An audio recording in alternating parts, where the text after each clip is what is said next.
Pink Star. Hey, Brooka.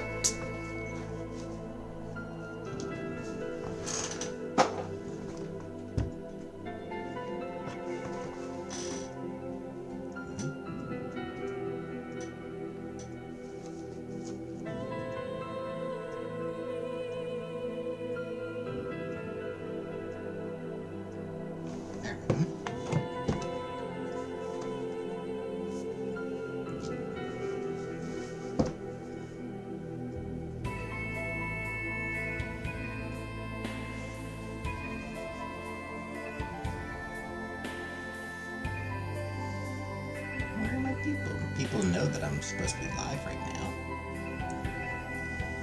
Where's everybody?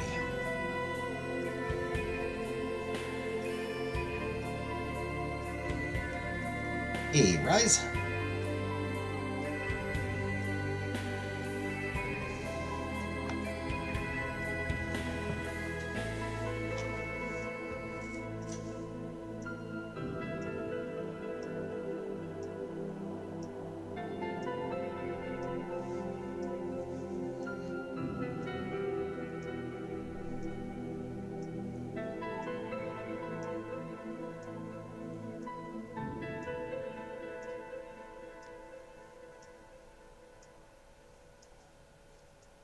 There you are, Buttercup.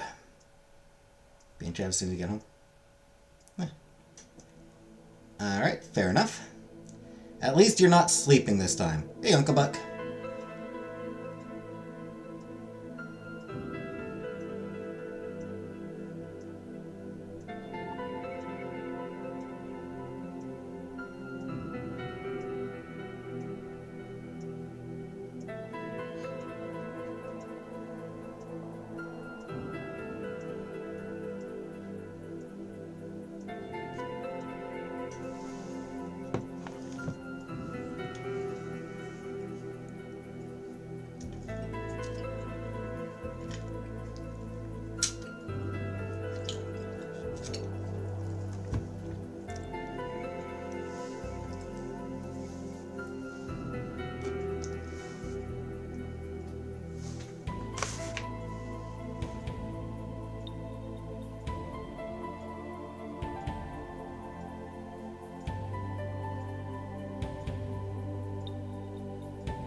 Give it a few more minutes to see if anyone else comes in.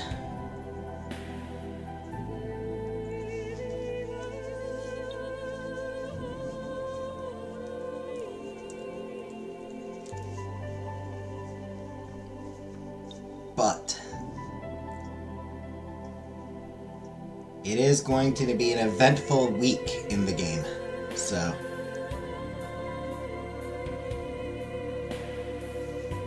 very eventful, actually. Eating the leftover onion rings.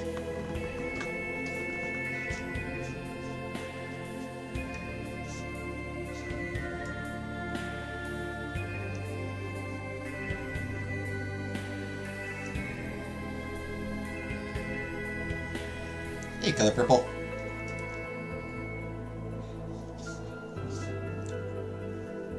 Didn't actually finish my shift last night until midnight, so like I actually was in and like all the way up until midnight last night, so yeah. There was definitely no chance I was going live at that point.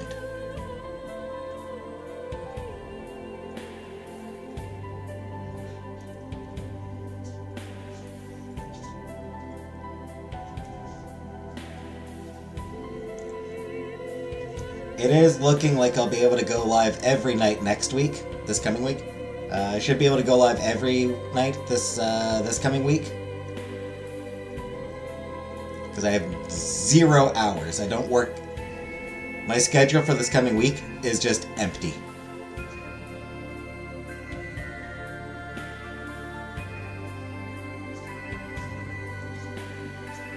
Which is not great.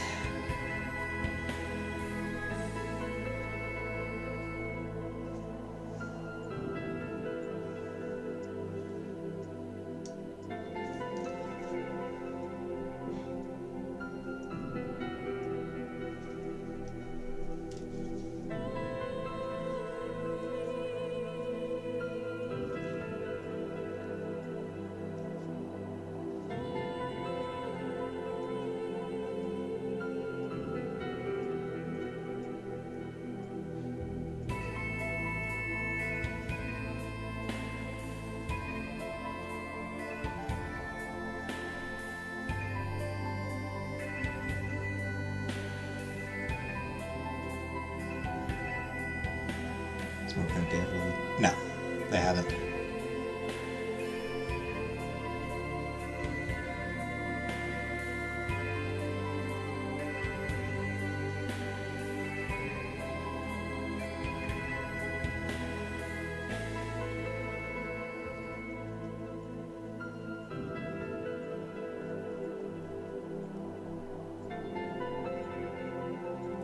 Suppose I may as well take the opportunity to watch some movies for Patreon.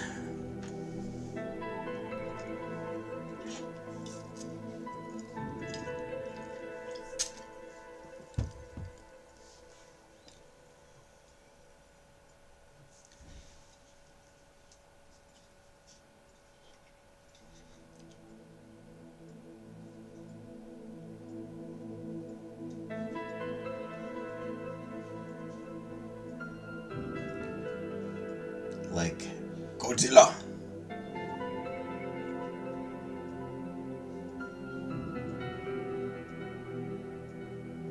The original Godzilla. Watch the original Godzilla.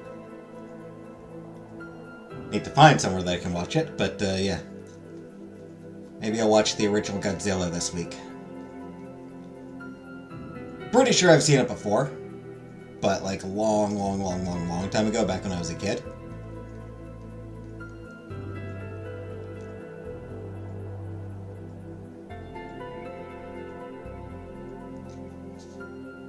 I know I've seen Godzilla vs. King Kong. Definitely seen Godzilla vs. King Kong. Again, back when I was a kid.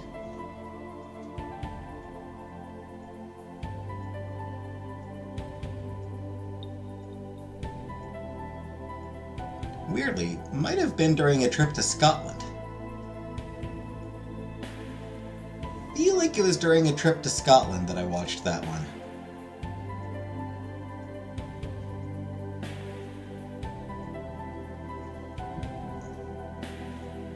Or I could be misremembering. I don't know.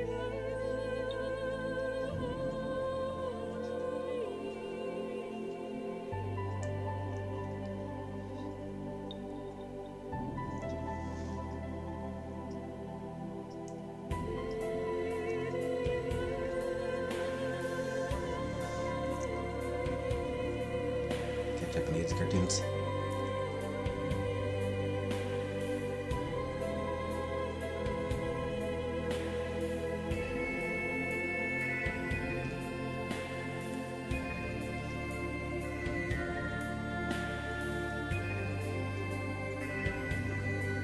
Well, don't you worry, there's plenty more scheduled. Next 2 weeks. Already got the next 2 weeks of Patreon recorded and mostly uploaded. Couple videos I think I have to upload.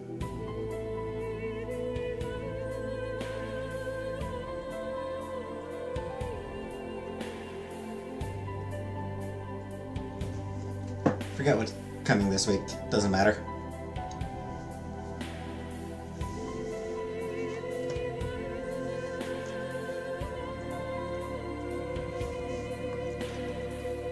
Alright. Probably not going to get too many more stragglers, so...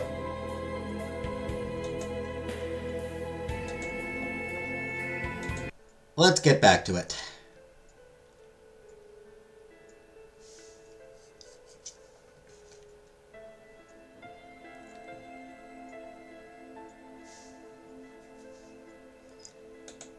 So, we finished week 3. He doesn't want to binge watch. Sucks that, like, one of the 80s videos is, like, gone. One of those, like, every 80s video, every 80s intro videos from that channel that I use, gone.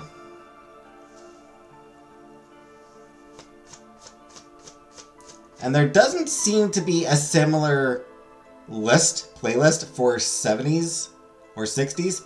I did find like one video that was like 60s and 70s cartoon intros, so I'll try to use that. And then I'll see if I can find 80s or 2000s cartoon intros.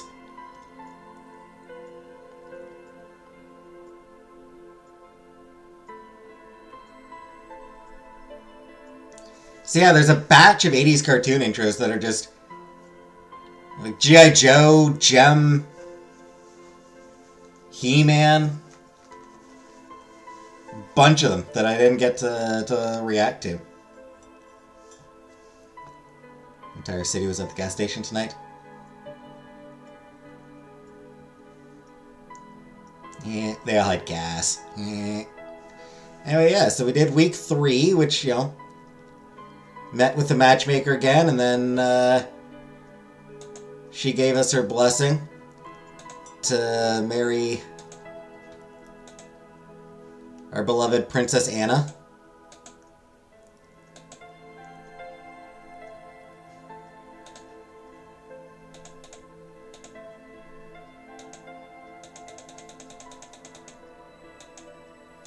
Can't even see what's scheduled for week 4.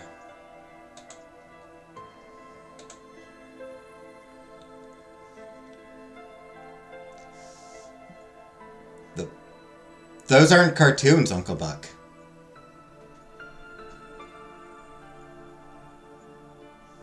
Knight Rider and the A-Team aren't cartoons.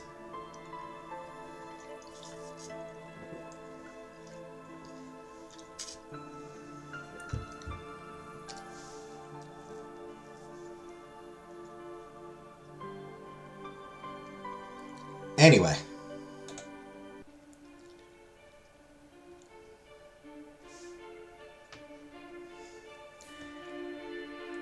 You are awoken slightly before the sun would have been high enough to manage the feat on its own. No, Knight Rider was... Those were both live-action shows. I mean, like, they were cartoony, but they were live-action shows.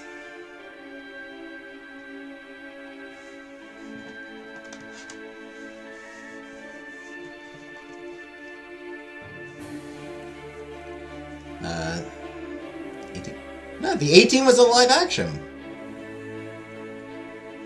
I mean, there might have been an A-Team cartoon. I don't know. There might have been an A-Team cartoon, actually. That might have been in one of the intros.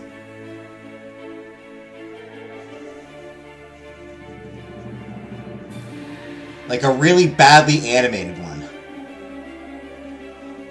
Come to think of it. There might have been like a really hilariously badly animated A-Team cartoon.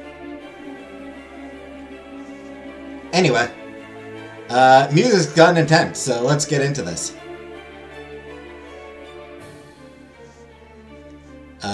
You are awoken Mr. Teen Hannibal, you are awoken slightly before the sun would have been high enough to manage the feat on its own. But not by anything as gentle as the sun on your face. Not even as gentle as Jasper telling you to wake up in that disapproving butler voice. No, you awake on the first day of your 4th week on the Isle to sounds of a glass-shattering scream followed by a hysterical sob of, "He's dead." The "he" is crucial. It means that it's not someone that we give a shit about. It's not our beloved Princess Anna.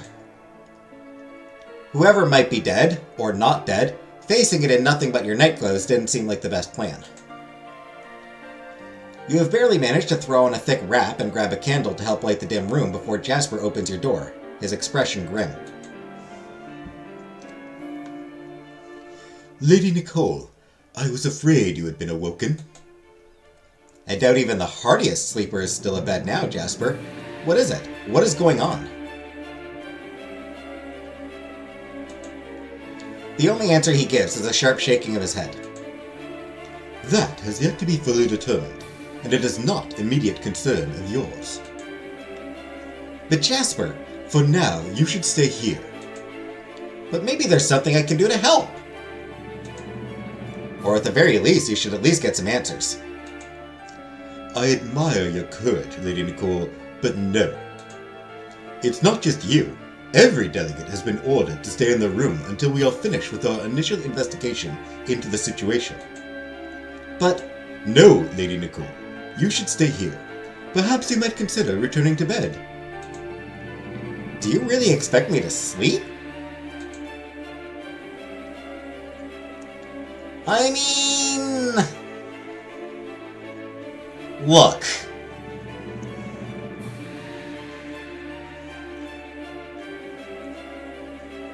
If I was staying somewhere and I was awoken to the,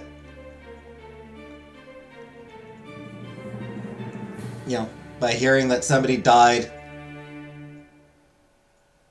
I'd go back to bed. I'd try to go back to sleep.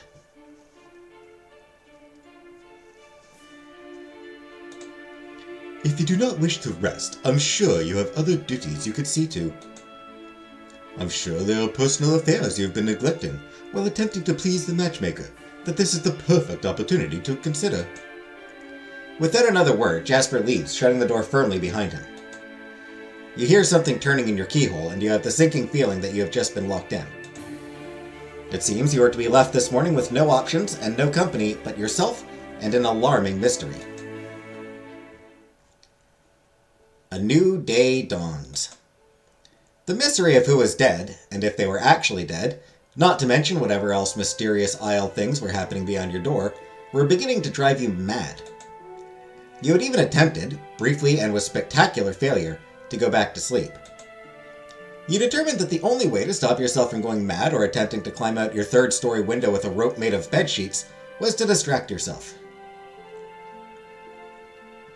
You love Jasper's voice? It's a good voice he's got. Yeah, it's a pretty good voice he's got.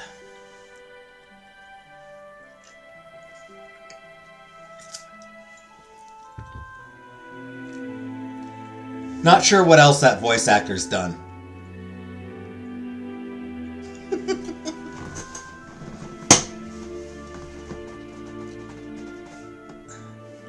Besides your mom. God damn it!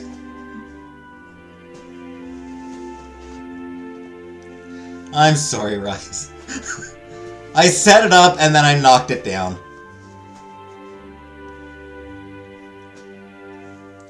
I couldn't, I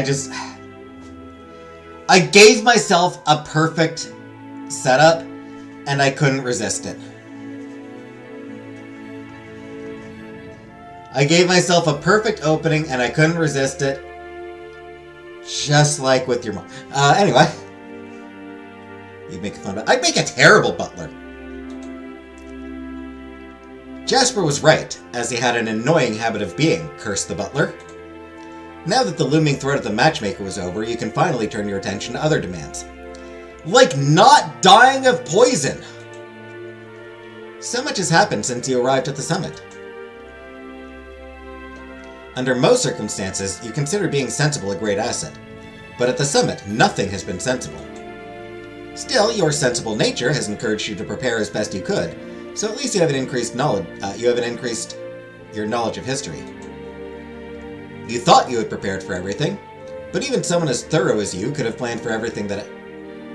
Not even someone as thorough as you could have planned for everything that has happened. Still, it isn't as if your methodical nature hasn't been of any use. You are sure your preparations have left you more practical. You briefly consider writing a letter home, but decide against it. Even as subtle as you are, you can't think of a way to soften a recounting of events, although it is a trait that has served you well elsewhere. It's my one joke, Rise.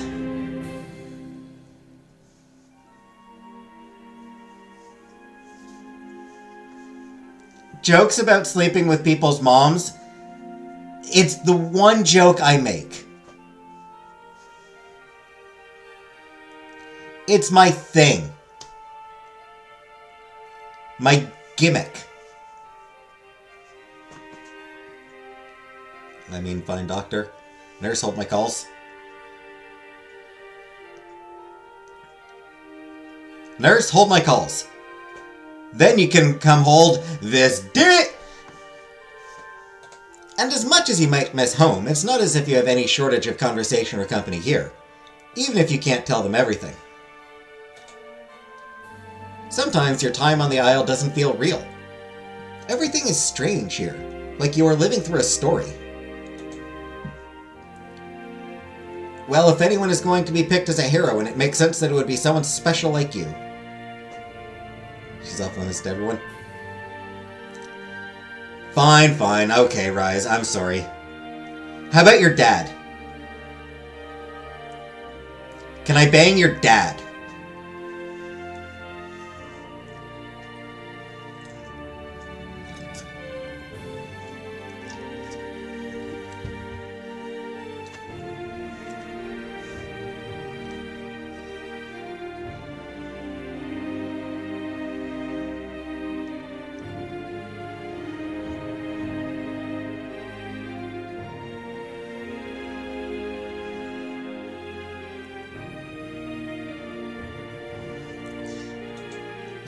But it's one thing to be responsible for your own life, which at this summit has proven difficult enough. But there's so much more at stake here than your own fate. And you have a hard time forgetting it. You find it an awkward position to be in. But at least you know you are capable of handling things alone. Special hit cute. Yeah. I'm special. I'm special. I get to ride on the short bus. Thinking about all the challenges behind you and all the ones you have yet to face isn't exactly doing the job you were hoping for. Instead of feeling distracted, the seriousness of everything that has happened since you arrived on the Isle just over 3 weeks ago, and all that is left to come, only reminds you of the current situation more. Won't be your stool pigeon. Yeah. While there are plenty of traditions you would happily see done away with at the summit, the one where people aren't possibly dead leading to you all being locked up is definitely not one of them. Have some respect, caveman. I try. You can't help but worry. Who is dead? Are they dead? What happened? You hope it's not true. You wish you had more information so you could logically sort out some sort of explanation for what was happening. You don't enjoy being in the dark. You can't help but fear that the tensions at the summit have had their first deadly consequence. I mean, I was almost the first deadly consequence. And if that's the case, nothing good will happen to the people you are supposed to be here protecting. And there you are, thinking about the same thing again. It is definitely getting you nowhere but a fast ride straight to a headache. You should try and think about something else. Like perhaps romance. You made some major decisions last week. Nope, that's not going to distract you. Stories about romance and gallantry are the last thing you need when things are this serious. Finally, you can't stand not knowing anymore and your patience cracks. You try your doorknob. Still locked. You call out for Jasper. No answer. You try calling for Rhea and then Sarah. Still silence. With a sigh, you flop back on your bed and stare at the canopy above. It seems you will be stuck with nothing but questions and your own thoughts for somewhat longer. Whatever the potential ramifications of the highly detail-lacking statement of, "he's dead," it wasn't very logical to continue thinking about it until more data became available. Instead, thinking about your own condition, now that you are free of the distraction in the form of the matchmaker, was a much better course. Especially if you wanted another, far more relevant to your interests, body to be discovered at the summit. With a firm nod, you resolve to yourself to continue investigating the matter of a cure to your condition during your free time. As if summoned by your resolution, you finally hear someone unlocking your door. Your door opens at last, and Jasper, looking even more tired than he had before, gives you a short nod of acknowledgement before raising his hand to preemptively stop your flood of questions. Lady Nicole, all of the delegates have been summoned to the Great Hall. Everything will be explained once you are there. No matter how much you tried, Jasper wouldn't say anything else. Instead, your stone-faced and silent escort ushered you into the gathered group of delegates and then disappeared into the shadows. You couldn't even ask your fellow delegates what was going on. The entire group was hushed under the firm silencing glare of the head butler, an imposing man with an even more imposing girth. You might not be able to talk, but you could at least look. A quick glance around the room proved to you that whoever was dead, it wasn't anyone you knew well enough to miss. Cold, but fair. They haven't fed you? Indeed. Before you could start to figure out who, if anyone, was missing from those you didn't know as well, the head butler cleared his throat and began to speak.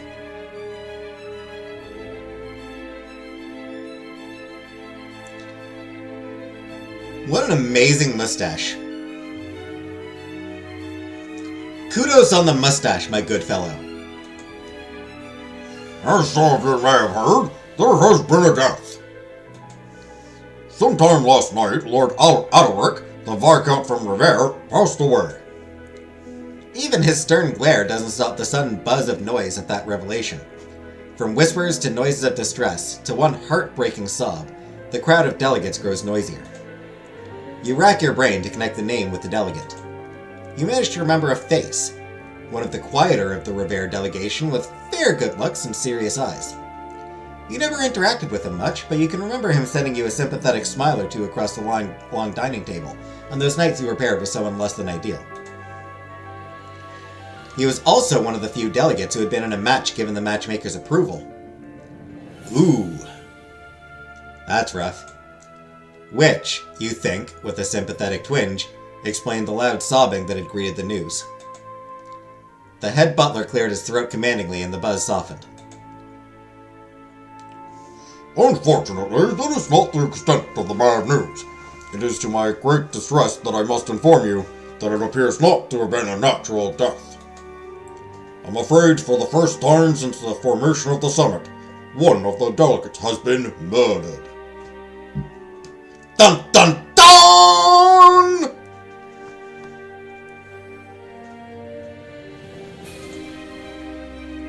If there was a loud reaction to his first announcement, it was nothing compared to his second. Despite all of his best efforts and silencing glares, it was some time before the room quieted enough for him to continue. The staff of the Isle consider your safety as the highest priority, which is why this morning we locked down the castle as per our emergency guidelines.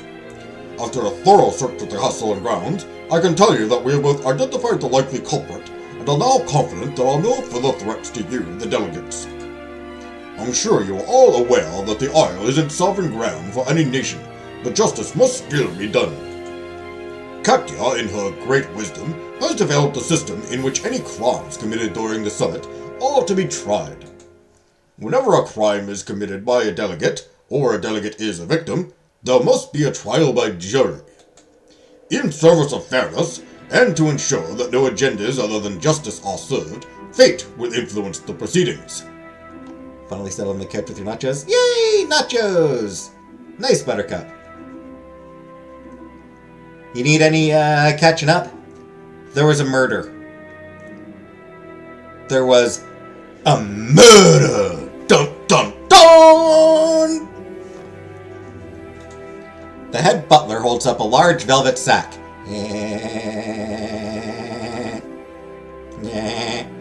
Large sack. Inside this bag is one painted stone per delegate. You all take turns drawing stones. Those who draw a stone that is grey in color will not be involved in the trial. Those who draw green stones are the delegates who will make up our jury. Hey, Catherine. Just to catch you up, there's been a murder. Dun dun dun. Whoever draws the black stone will have the responsibility of bringing the case against our suspect to the jury. Similarly, whoever draws the white stone will have the responsibility of speaking in the suspect's defense. Both our prosecutor and defender will have the full cooperation of the staff during their investigations. In order to give both sides time to properly gather evidence and prepare their arguments, the trial will take place here at the end of the week.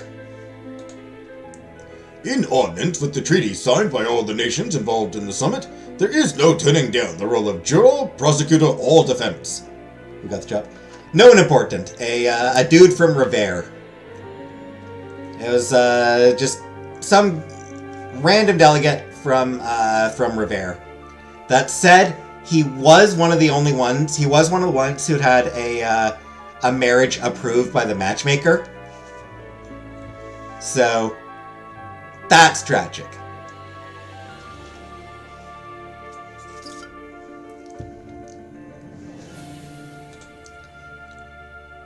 Anyone who is selected into the jury is furthermore banned from speaking about the case with anyone not also in the jury until after the conclusion of the trial.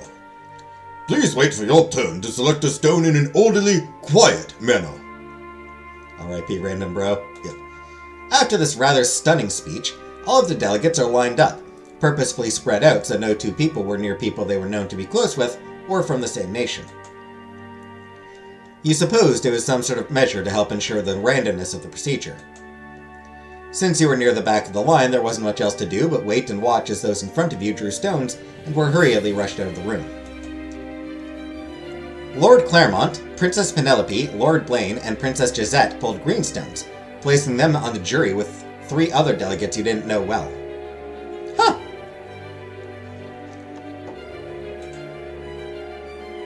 Kind of interesting that 2 of the jurors are also from Revere.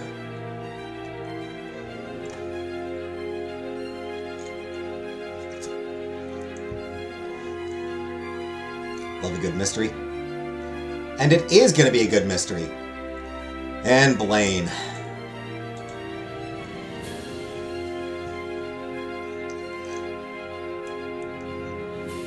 So what role does everyone expect that we'll end up having?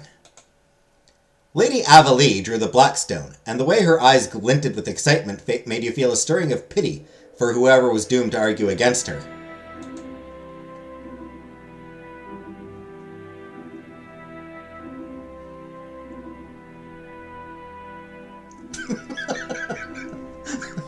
That's what we call foreshadowing, boys and girls. That's what we call foreshadowing, kids. Then it was a parade of delegates drawing gray stone after gray stone, until at last it was your turn.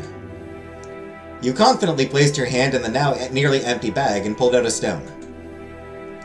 As you pulled your hand out and opened your closed fist, you could hear murmurs around you.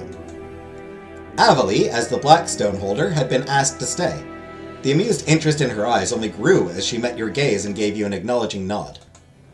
The stone, resting against your glove, was white. It seemed this week you would have someone's life in your hand, for you had heard whispers go down the line. The punishment for being judged guilty of murder at the summit was death. You're gonna solve the mystery? That's the goal! As yours was the last important stone to be drawn, everyone else was dismissed. On a side note, remember who's on the jury? Lord fucking Blaine is on the jury. The dude who hates us is on the jury. Gee, I wonder which way he's likely to vote. Lady Avalee's a genius, so we gotta debate her.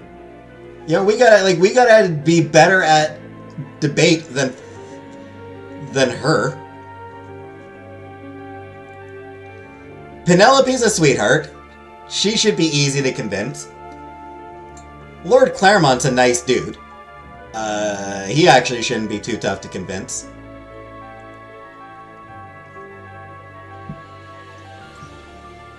No, I mean, it'll depend on, it'll depend on the facts of the case. Who knows? Maybe the murderer actually is guilty. Or maybe the accused actually is guilty. Who knows? But Lord Blaine, that's a vote against us right there. Gisette did probably try to kill us, so that's probably not a good sign. As yours was the last important stone to be drawn, everyone else was dismissed. The head butler Jorges gave both you and Avalee a businesslike nod. It is convenient you were selected, Lady Nicole, as your butler, Jasper, has been one of our most involved and vital investigators on this matter. I'm sure he's up to the task of filling you in on what you need to know. Name like Claremont, of course he is. If you will come with me, Lady Avalee, I will instruct you on your obligations and share what we know. He bustled off, an amused Avalee trailing behind him, leaving you alone with Jasper, who appeared from behind you, silent as smoke. Does this mean you will finally start answering my questions and tell me what's going on? Jasper nods. It's hard to read anything from the man, but you think you are getting to know him well enough to suspect something is making him unhappy about the situation. Does he wish you hadn't been chosen? Does he think this mysterious suspect, whoever it is guilty, and hates that you are now treaty obliged to defend them to the best of your efforts? Or is there more to this than just a murder? Dun dun dun. The victim was discovered this morning by one of the maids not assigned to assist any particular delegate. He was found on his bed, already dead. There were no obvious signs of struggle or injury. There was, however, a broken teacup with spilled tea on the floor. The tea was determined to be an odd color and with an unusual odor. We are currently working on the theory it was poisoned. Upon the discovery of the body, we confirmed the location of all the other delegates and searched the premises thoroughly. No one was where they weren't supposed to be or had any unaccounted for movements last night. There were also no signs of any intruders or suspicious persons. Consequently, suspicions have fallen on the maid who last saw the victim, the one who brought in the tea last night. She is the one you will be responsible for defending. Do you think she is guilty, Jasper? It doesn't matter what I think. But something is bothering you. You narrow your eyes, your suspicions that he was keeping something from you only growing. Weren't you ordered to render me all possible assistance? What is it you aren't telling me? Jasper hesitates, clearly torn about something, before finally speaking in a low voice. The Viscount wasn't the first dead body we found. What? You can't stop the demand from rushing out, genuinely shocked. It was a servant, not a delegate, which is why there's none of this. He waves his hand to indicate the room and all the formality that had just taken place in it. But his body was found yesterday. Is that why you were so distracted yesterday? And why everyone was hurried out of the banquet? He nods shortly, but says nothing more. You have the feeling, for now at least, you have got as much out of him on the subject as you were going to. Well, 2 murders! Are they connected? Probably! I think we should take you to meet the maid you are charged with defending. She's been overset by this entire ordeal, but I believe you should talk to her as soon as possible. You nod your agreement and follow Jasper into the servants' quarters. Her room is just through this door. I'll leave you to speak to her alone. With a slight bow, Jasper slips down the twisted hallway and disappears. You knock on the door and a small voice, heavy with tears, chokes out a, "Come in." You open the door and you are surprised to find you recognize the tear-stained maid. Recognizing you with a start, the girl hurries to her feet and bobs you an uneven curtsy. "Oh, Lady Nicole, I'm sorry. I thought it was... Never mind. What can I do for you?" You've been accused of murder.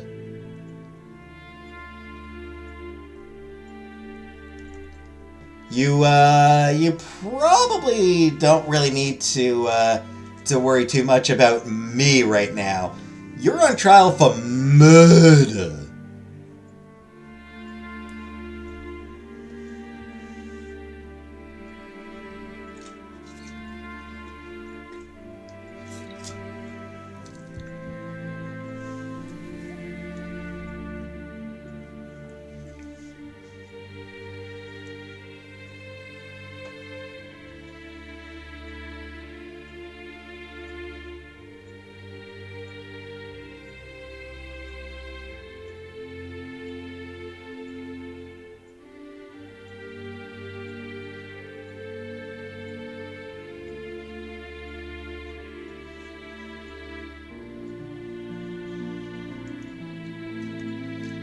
Anyway, please, there's no need to apologize.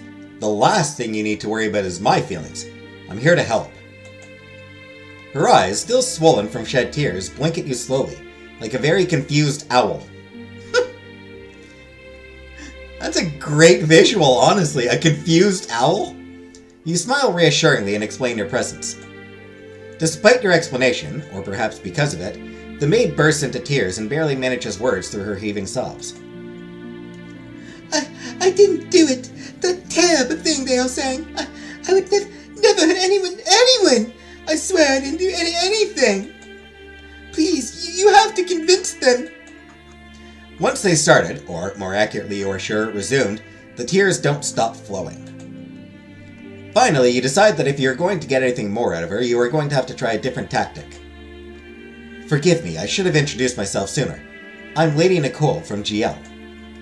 She looks at you in confusion, but at least the sobbing has stopped. I know. You give her a reassuring smile. And you are? I'm Imogen from, I guess from nowhere. It's nice to meet you, Imogen. Can you tell me what happened? They didn't give me very many details. She nods unsteadily. Last night, I was sent to make sure the guests had enough candles, on account of everyone being sent to their rooms early. I ran into Lord Adalric in the guest hall. Normally I wouldn't bother any of the guests unless they spoke to me first, but he was so pale, and Lord Adalric is always so nice. Was always. She corrects herself, her voice cracking, heavy with the sobs she is trying too hard to keep down. So apparently I've decided she's like some like Elizabethan child. Some Dickensian child. Please, sir, may I have another? Please, sir, may I have some more gruel? I'm ever so hungry, sir. Wasn't planning on that. I wasn't planning on having her sound like some Dickensian puppet. But it's just the voice that came out, so.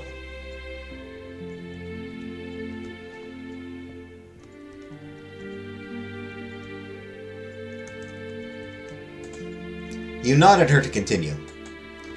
So I asked him if he needed anything, and he said he wasn't feeling quite well, and so I offered to get him some tea. Porridge, yeah. Please, sir, another bowl of porridge. You offered? He didn't ask. It was your idea? She nods miserably. Cook makes a really good bok tea. It always makes me feel better when I'm ill. So I went to the kitchen to ask her for some, but she wasn't there. Which was very strange. Cook is always in the kitchens, especially during the summit. So what happened? Well, I saw there was already a pot of bok tea brewing. I thought that it was good luck. So I poured a cup and put it on a tray and brought it to Lord Adalric's room. And then I left. He was fine the last time I saw him, I swear.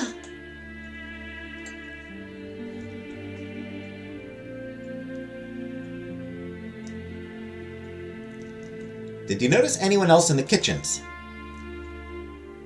The maid shakes her head. No, the kitchens were completely empty. I remember thinking how odd it was, since it almost never happens, especially during the summit. But it was an unusual day to begin with.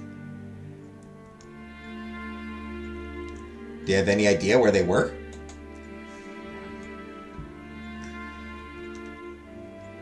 Well, sometimes when Cook is in a bad mood, she sends everyone out of the kitchens. But if that were the case, it would take something big to make her leave the kitchen unattended. Especially with a pot of tea on the fire. Did you notice anything strange about the tea? Nothing, I swear. It looked and smelled just like Cook's usual bok tea. The only strange thing was Cook wasn't hovering over it to make sure it didn't boil over.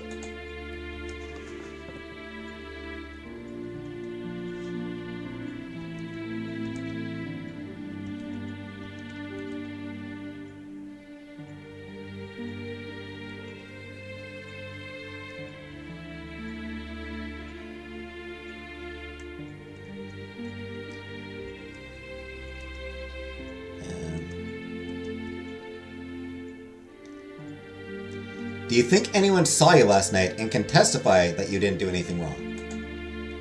I don't think so. Everyone was so busy, and like I said, there wasn't anyone else in the kitchens. But I swear I didn't do anything.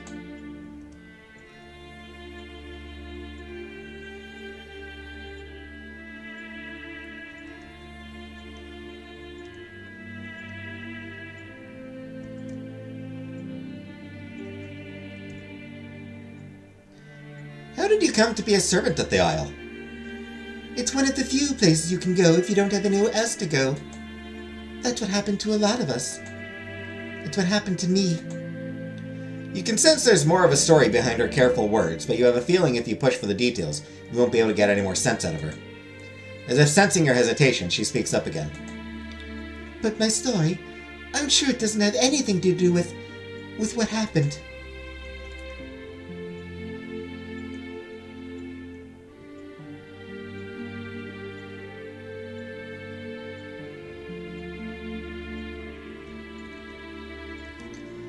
Did you have any reason to want him dead? No, of course not. I'd never want to kill anyone. I barely knew him, but Lord Adalric was nice, so I especially would never want to hurt him.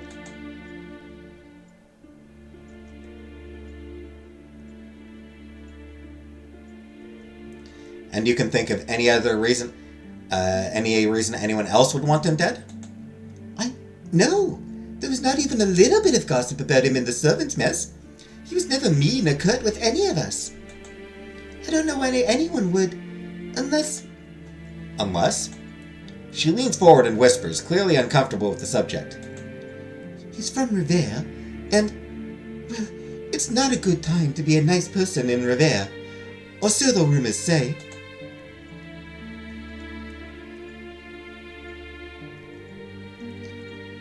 Why do you think they suspect you killed him?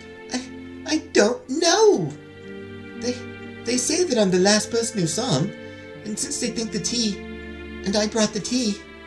But he was fine the last time I saw him, and I swear I didn't notice anything wrong with the tea. Not that it would matter.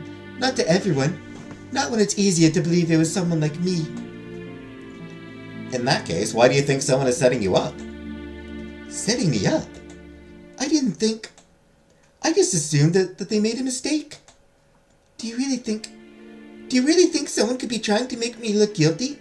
On purpose? Hi, Jen.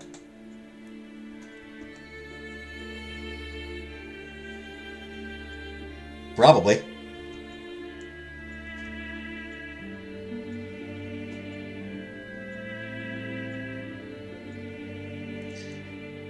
I'm inclined to think that they're not trying to set up her specifically. She was just wrong place, wrong time.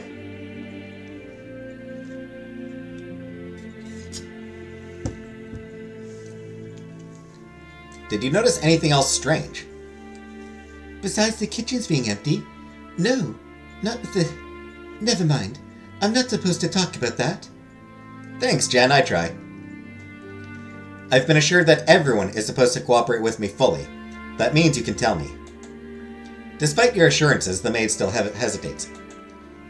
Whatever secret you are keeping, it isn't worth your life, Imogen. What else strange is happening? The reminder of the stakes is enough to drain the last of the color from her face. She takes a deep, unsteady breath and starts to speak, haltingly at first. Lord Adalric, he wasn't the first body found.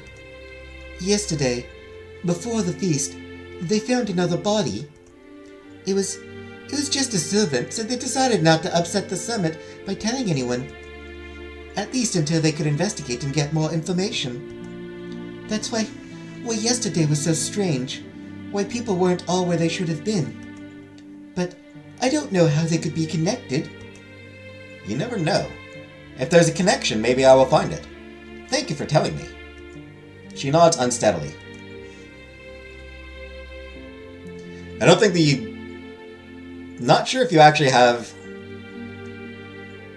Did you kill him? No, I didn't kill him, I swear! Don't worry. I believe you. I promise I will do everything I can to prove your innocence. That said, also, this is actually a really good thing to say as well. Make sure that stays your answer no matter who you are talking to. Yes.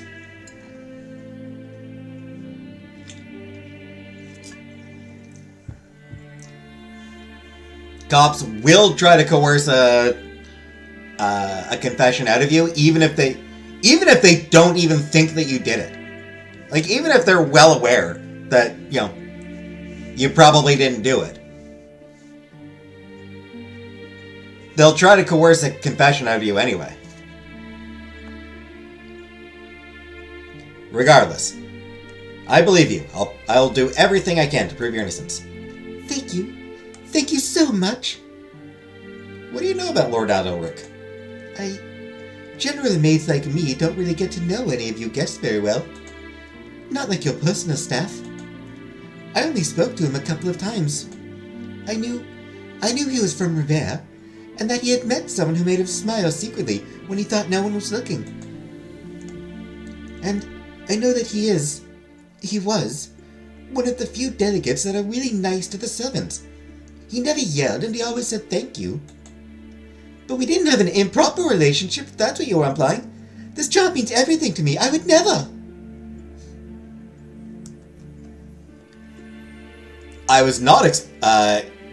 did not expect that to be the case, but, I was not expecting that it was, but...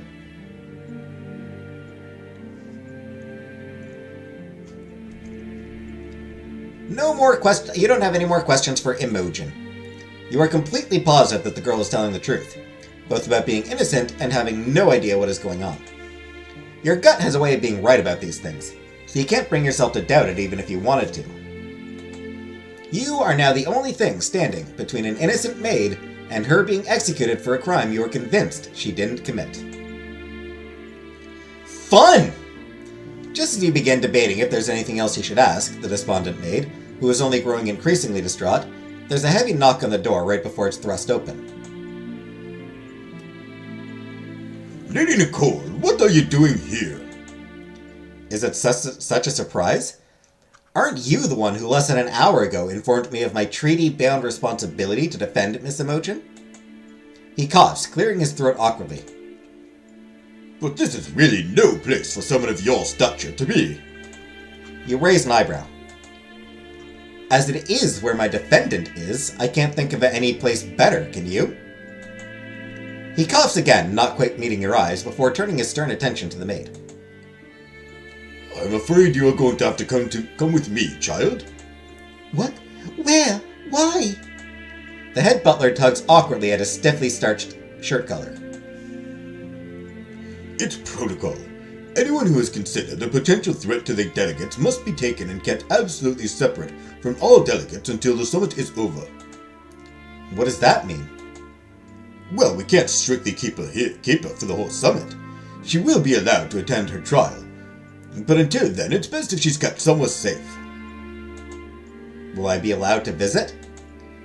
She has been deemed a threat, Lady Nicole. You must not have any contact with her. Where she's going, no delegate is allowed to visit. Well, isn't that great? Isn't that convenient? Damn good thing I came to talk to her first off, because then I would get absolutely no information from the person I'm supposed to be defending. Which, tends to be useful in a fucking trial and investigation. It honestly comes across like it's just railroading. Like they just want... Like they basically just want it over with. They don't want to find answers. They just want... She's a convenient scapegoat. Let's just blame her. Sweep it all under the rug. You stare at him, a little dumbfounded. Do you really expect me to be able to defend her without any access to her? The head butler shrugs and nods at the two strapping servicemen he has with him, who move towards the shrinking maid. Protocol is protocol. The lawyer's lad, right? Arms held on either side by giant men, Imogen looks at you, her entire tear-stained face drowning in desperation. Playing alert? Sort of. So, I have been there's been a murder at this, peace summit.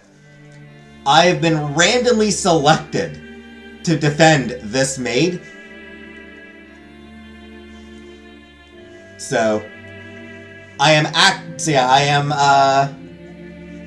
in the role of a lawyer, not by choice. It's not by choice, it's just random. Always happens, obviously, but yeah, just, I pulled the white stone, so I was randomly selected as, lawyer to argue for the defense.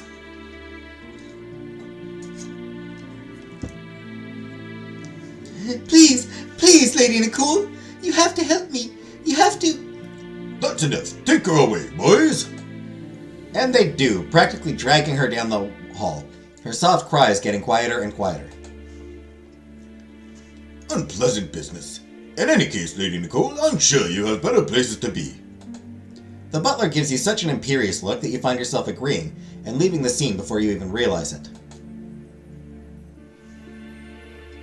Unqualified lawyer like a public defender. I will say, Imogen did kinda luck out by getting me as a lawyer, because I am a smarty pants. I am a very, very intelligent person. A lot of other... Also, pretty decent charisma. Pretty good persuasion.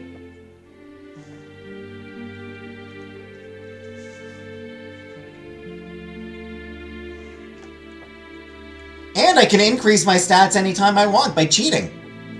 I can, anytime I feel like, I can just cheat and boost my stats, so...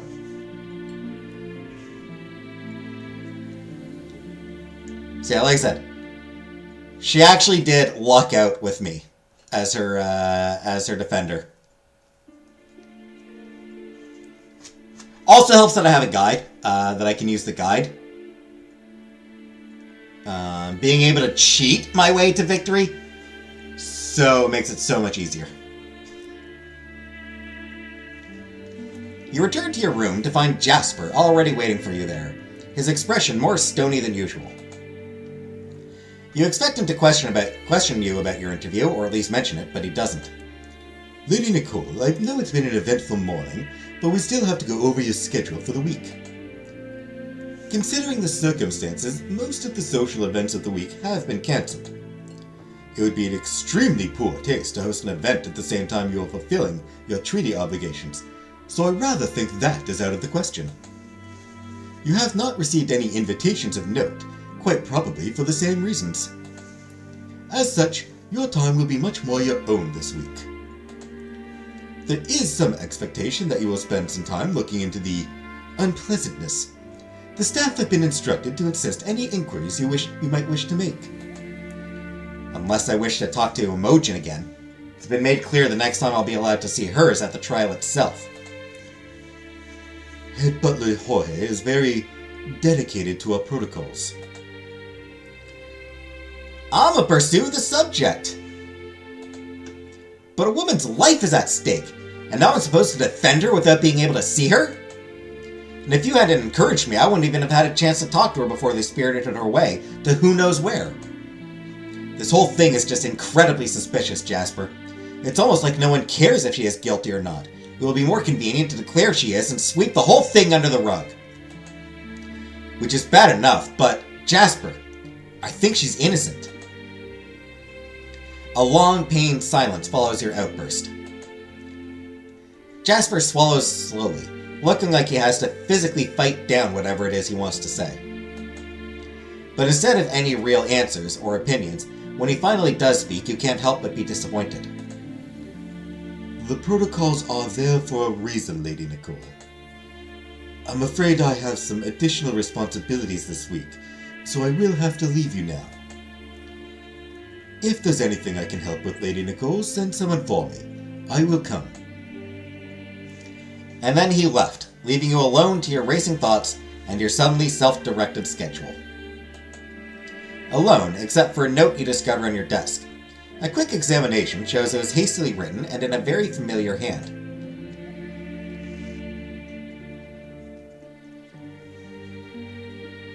Nick, I am full of much sorriness that the angry stuffy shirts say we must not be distracting to you and your business this week. I hope this week goes quickly, and I can be helping at your side again as I should be. Anna.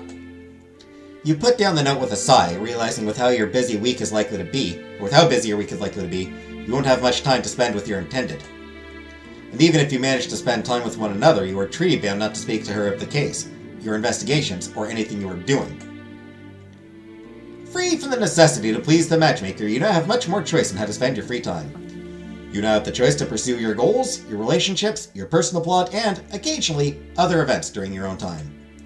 But be careful. If you neglect dealing with certain things too long, there might be unpleasant consequences.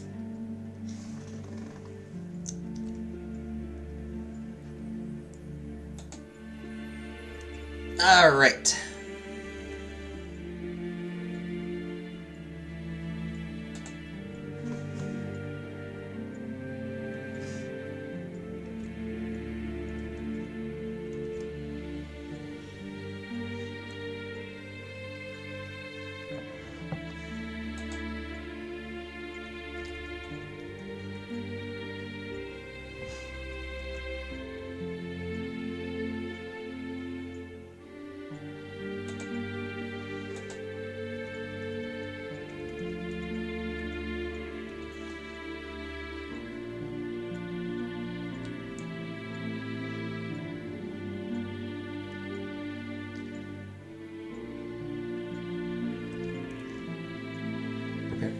Not yet, actually.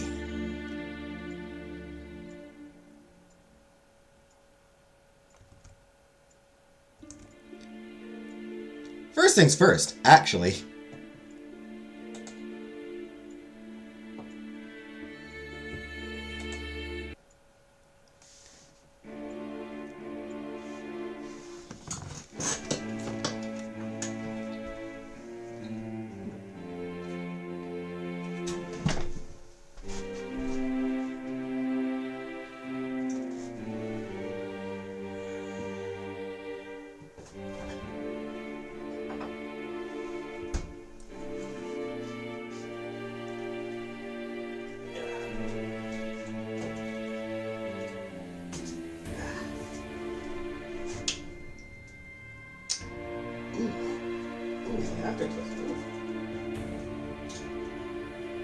That was frozen on.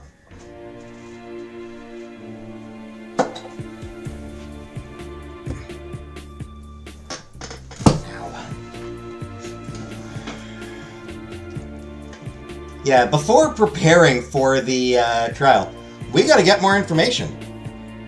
We gotta do some investigation. And what better place to start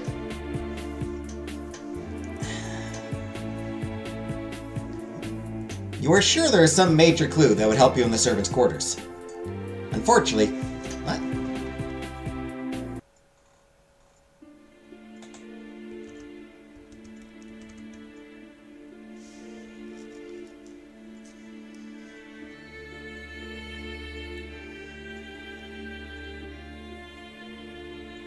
Ah, okay, not yet, not yet.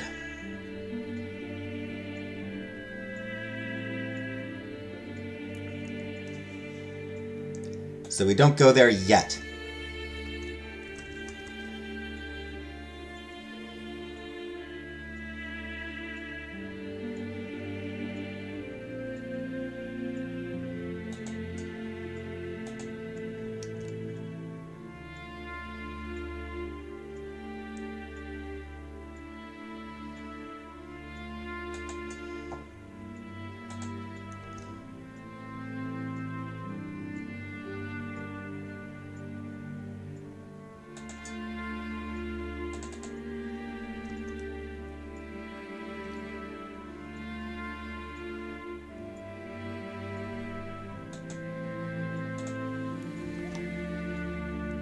Well, in that case...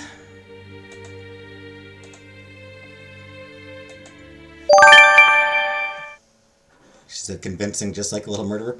As you wander idly through the library, randomly reading book covers, something catches your eye. There is a book, out of place amongst the rest. It is of cheaper quality and smells of relatively fresh ink. Curious, you take the book and open it.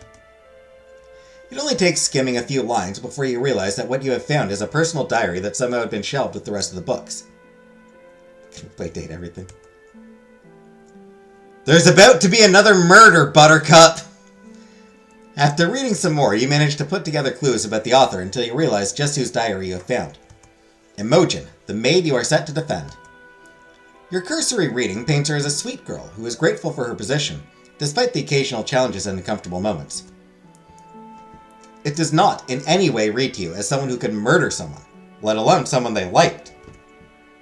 In fact, the only strange part of the diary at all is the part where she talks about Mrs. White asking her to drop a fake love letter in front of someone to see what they would do with it. Imogen felt bad about tricking the delegate in question, but was too grateful to Mrs. White to say no. You decide to take the diary with you, in case it might prove useful during the trial. Despite everything that has happened, the summit still continues, even if it somehow feels more like everyone is wandering around like a marionette in a play.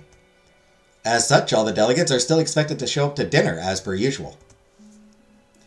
You find the atmosphere in the dining room is divided into 3 distinct camps. Those who are distraught by the news and can barely hide their red eyes, sniffles, and uneasy shifts. Those who are grim and tight-lipped. And those whose wide eyes are filled with curiosity and gossip even in the face of such tragedy. Or perhaps because of it. Then of the cook's bark potion. You, of course.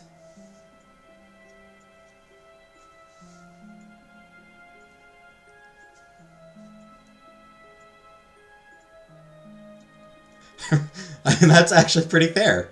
That is actually a fair concern to have, given the circumstances.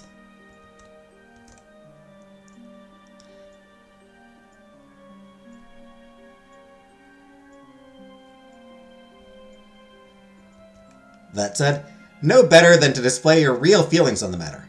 Instead, your face is schooled into somber reflection.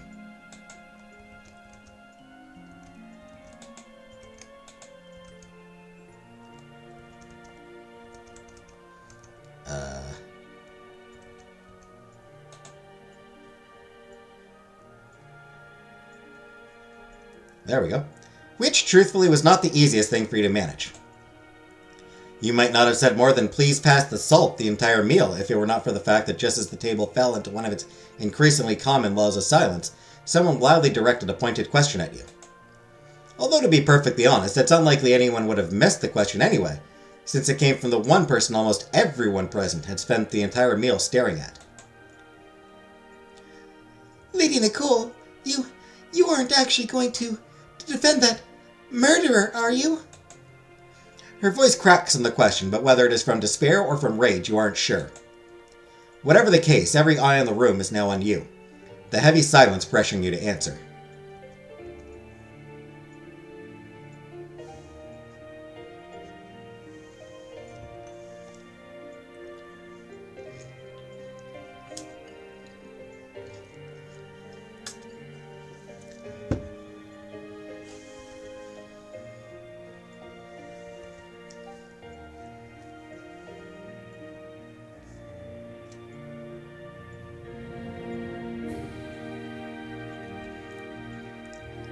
I can only imagine how much you must be desiring answers, Lady Estelle.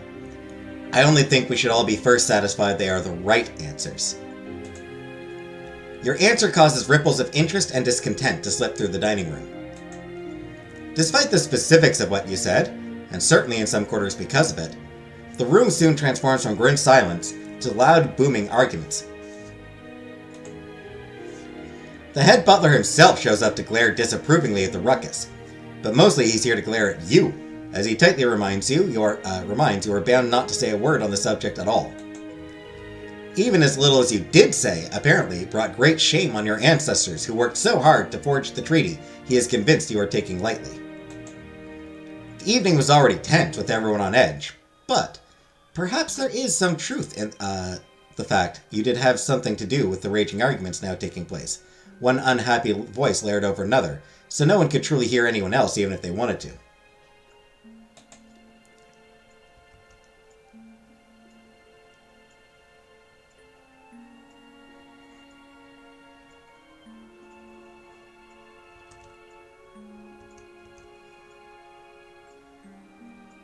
But you can't do that IRL. Right? I know.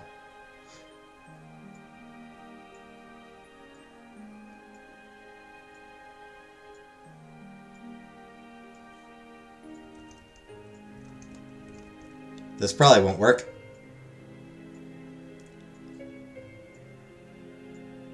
Try to calm the room and bring back some sort of accord. Nope.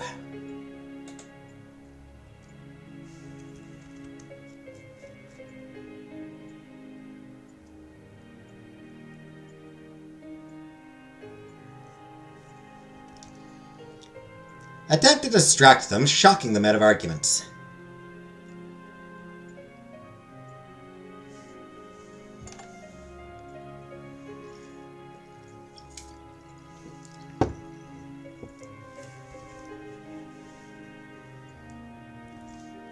Recite the tenets of the treaty. Loudly. You start to recite the treaty that brought you all here, hoping the words were all bound to remind the delegates to behave. Your voice ringing out clearly, your recitation inspiring and dramatic, you continue until the end of the common part of the treaty. It doesn't take long before the delegates stop arguing and start listening to you. The recitation finished, the delegates were once again silent, reminded of the reasons they were there, and the expectations that came with their presence. While you managed to stop the arguments and bring yourself all sorts of attention, you didn't manage to make the rest of the dinner any less awkward. So when the dinner was finally over, you were happy to escape back to your room.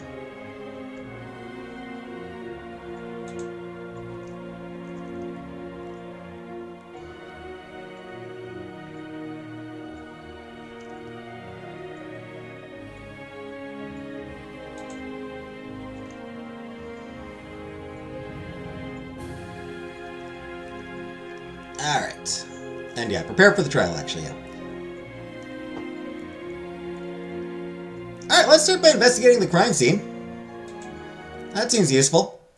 Knowing how quickly they made it so you couldn't even talk to Emojin, you have a feeling that the crime scene isn't going to last long before also being swept under the metaphorical rug. If you're going to investigate, it would have to be quickly. Which is how you found yourself in the bedroom of a dead man. A quick survey of the room shows very little out of place. Check something.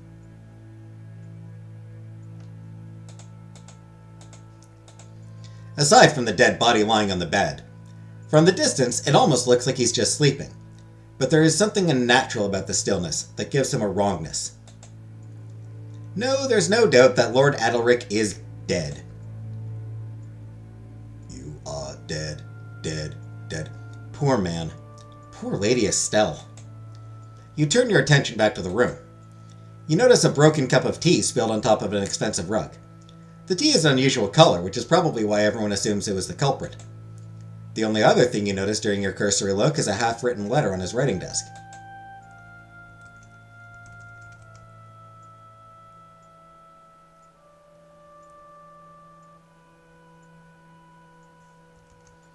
Examine the teacup. Examining the suspicious broken teacup and possible murder method seems like a good idea, so you carefully crouch down near the shattered and spilled remains. It's definitely an odd color, even for the bark tea Emojin claims to have believed it was. It's also giving off an unusual odor. It's something bitter with a hint of earthiness. You would have expected the smell to have gotten fainter since last night, but since Emojin hadn't mentioned a smell, and now it was strong enough to tickle your nose, you had a feeling the smell was actually getting stronger. You know enough about plants and herbs to know that if the smell was getting stronger as time went on, that it didn't match any of the indigestible poisons you could think of. In fact, as you take another whiff, you begin to think you recognize the scent. There is a rare root, fungwort, that has similar properties. It can be ground up and dissolved in warm liquids, but the liquid will grow increasingly pungent and thick as time goes on. Its one medicinal use that you know of is that it causes drowsiness, helping troubled sleepers to rest. It's definitely not fatal. Even in large doses, the worst that would happen is a very long nap. There's a reason it's so rare as to almost never be used. It's not the most practical or the most useful plant. In any case, you're quite sure that the tea wasn't poisoned. It couldn't possibly be how Lord Adelric died.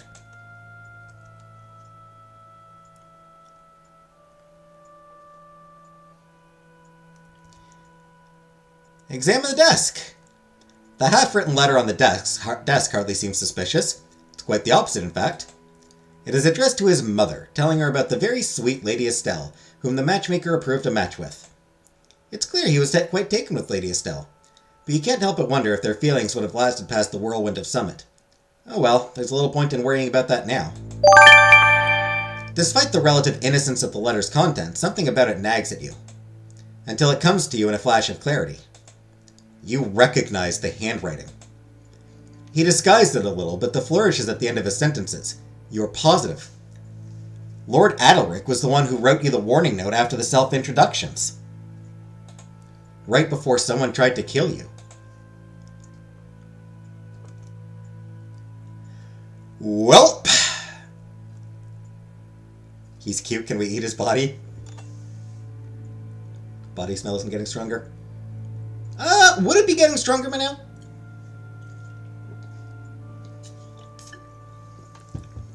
He died a day ago. Like, he only died, like, last night. And,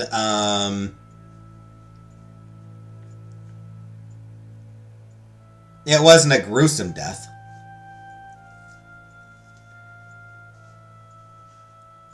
Alright, examine the body. It might be unpleasant, and certainly not something typically done by a lady, but you decide you really need to examine the body. Well, what's a little dead body? It won't win over you. You move until you are standing right over the body and start your examination. The body is cold and unnaturally stiff. His face is whiter than the sheets he rests on. You diagnose him as dead. If your courage and war are under 50... Warfare? If your courage and warfare are under 50, then Zarad will actually help you with this part. If you have a good roll. So less than 50 courage, or less than 50 warfare, and a good relationship with Zarad, he'll actually tell you.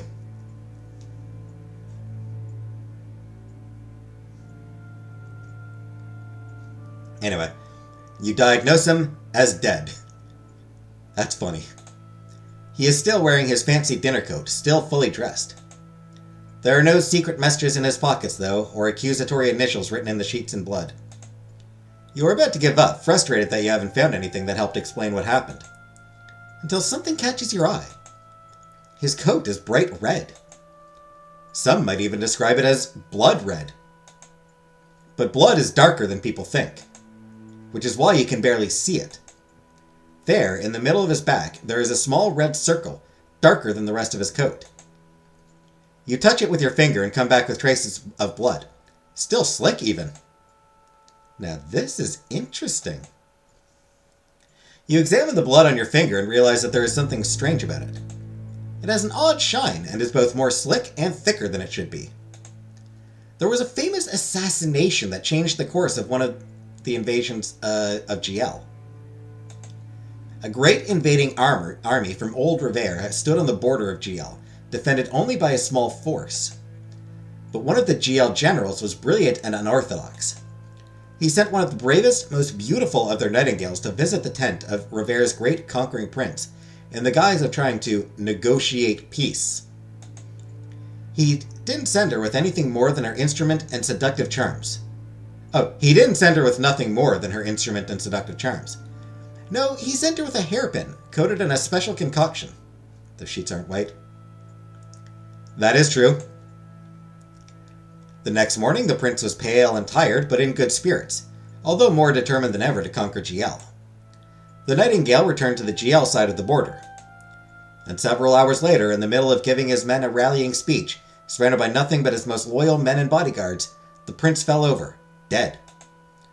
There was nothing to point to a cause of death. Nothing but a small red hole right over his heart, with blood that was both too thick and too slick. Leaderless, suspicions of treachery and distrust quickly tore the invading army apart, and GL, small force and all, almost bloodlessly avoided that invasion. The story was never told until much later, but the clever general and the brave nightingale became famous, if nameless, heroes. It's not a commonly known story, but you have a feeling your murderer, whoever they are fans of it.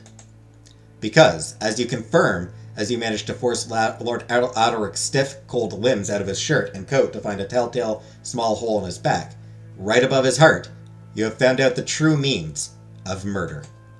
and it wasn't the tea. Yay! Achievement! Holy investigation. Discover the real method of murder. No more clues. Look for more clues. You spend some time investigating the rest of the room, but you don't find anything of note. Lord Adelric didn't seem to bring very many belongings, and as far as you could tell, none of them were of a personal nature. Just practical, like clothes and quills. You saw no other signs of any intruders or violence, or anything out of place. Both the door and all the furniture remained undisturbed and intact. There was no struggle here. If you had to guess, he was writing his letter and drinking the tea, until suddenly he must have felt lightheaded or sick and stood up. That same lightheadedness or illness must have led to him dropping the teacup and collapsing face first onto the bed, where he would never wake up. But other than this speculation, you have found nothing concrete. You decide you have found everything you are going to and decide to leave the scene before you have another run-in with the head butler. While she never manages to be as quiet as Jasper, normally Rhea is quiet enough not to wake you up when she enters the room in the morning. Today, though, you hear her sniffling back tears as she goes about her morning tasks. You pull back the curtains of your bed to see her pulling out your morning outfit, red-eyed and obviously upset. Oh, good morning, Lady Nicole. I'm sorry. I hope I didn't wake you.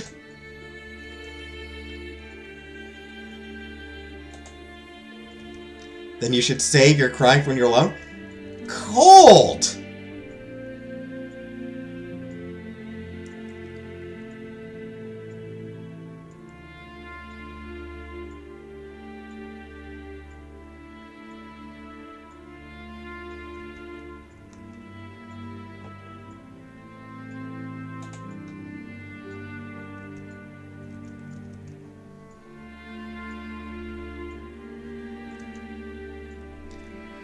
If you're upset, I would much rather you wake me up so you can talk about it, rather than suffer alone. Oh, Lady Nicole. It's just, I can't stop thinking about Imogen. And it's all so terrible. Are the two of you close? Rhea sniffles again as she nods. Aye, in a way. We grew up together. Everyone on the isle has been very nice to me, but Imogen, she was the only girl my age for many years. She always used to say we were thrown away by our families, which made us sisters. She laughs sadly. It never made sense to me, but I still wanted a family, so I never argued. Fell asleep, what happened? We found out that the Revere delegate, the guy who was killed, was murdered. But not with tea.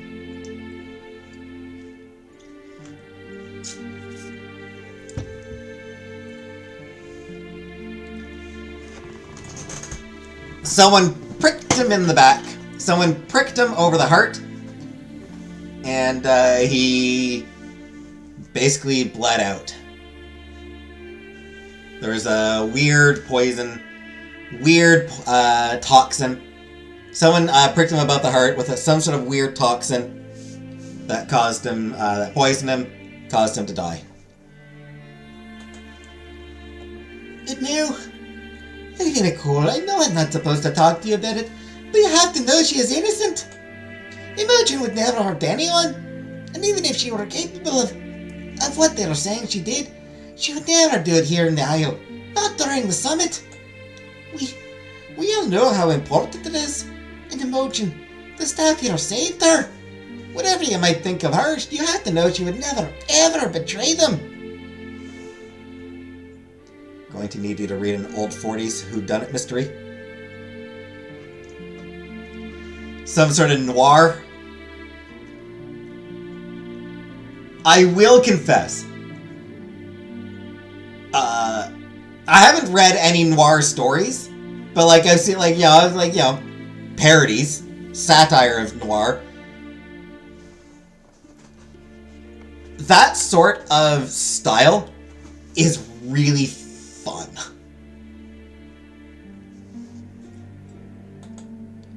Saved her?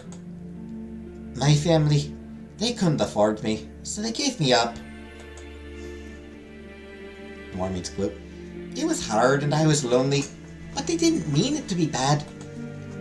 Imogen, I don't know if I should be telling you this, But you have to understand why she would never do it. Imogen, she never told me who her father was, but I figured out enough to know that he was important. But her mother, they weren't married, and I think she wasn't in a position where she could say no even if she wanted to. When her mother died, Imogen was still young, maybe 8 or 9. The only family she had left was her aunt's sister, who was mean and used to... well, she wasn't nice. But her aunt knew who Imogen's father was, and I guess she thought she could get some money out of him if she wrote to him and told him about Imogen. But that's not what happened. Instead, he sent some people to take care of it. Imogen's aunt, she didn't make it. The men took Imogen, and they decided to sell her. But slavery has been outlawed since before the fall of the old Bavarian Empire. Officially. But slavery has been outlawed since before the fall of the old Bavarian Empire. Officially. But unofficially, there are places that treat certain lives cheap. Especially girls. Spider Noir looks fired. Can't wait when Spider Noir is Nick Cage. Yeah. That's fun. Nicolas Cage... I will get that. Nicolas Cage is fascinating. He is a genuinely great actor. Like, legitimately. He is a really, really good, talented actor. But he does the most baffling movies where he just hams it the hell up. He looks like he always seems to be having a fun time. He does a lot of terrible movies.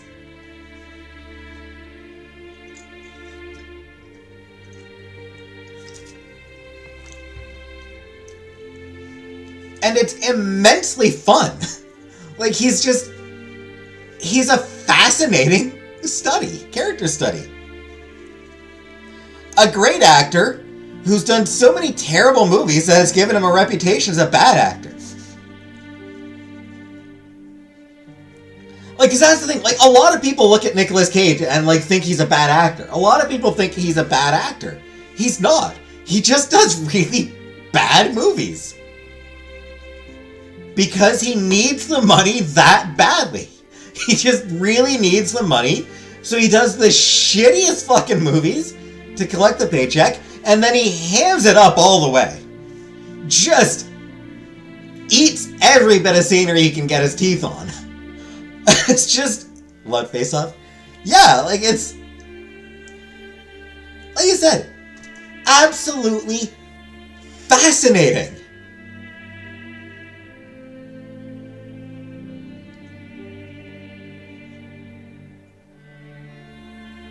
Anyway, we're in the middle of a scene where she talks about sex slavery, so tonal whiplash here. Even when they were young as Imogen was, the men her father sent, they were going to sell her to one of those horrible places. But Mrs. White happened to be in that town doing some shopping and trading for the Isle. The natives don't like to leave, you see, so whenever they are far away matters, one of us non-natives go. Mrs. White had gotten lost and so was in the wrong part of town, and she heard what they were doing. So she offered the men twice the money for Imogen, and they sold her to her instead.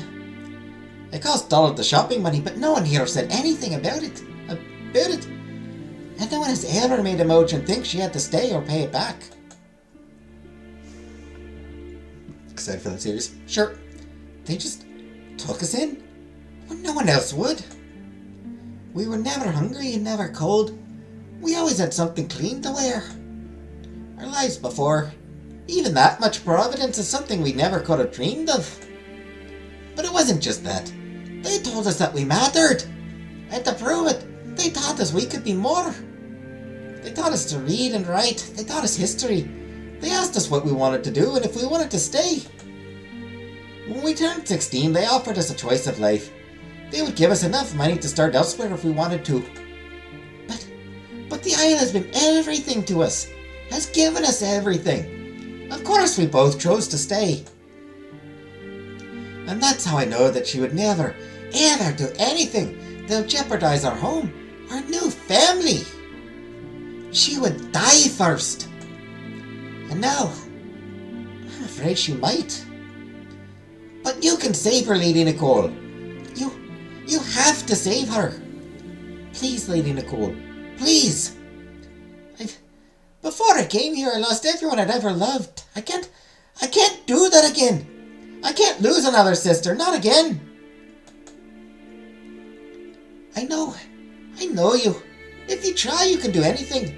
I know you can save Imogen. I'm so afraid. I'm afraid. To the delegates, we are just servants. Invisible. Interchangeable. I'm afraid that no one else will care enough to try. Please save her. Very emotional scene.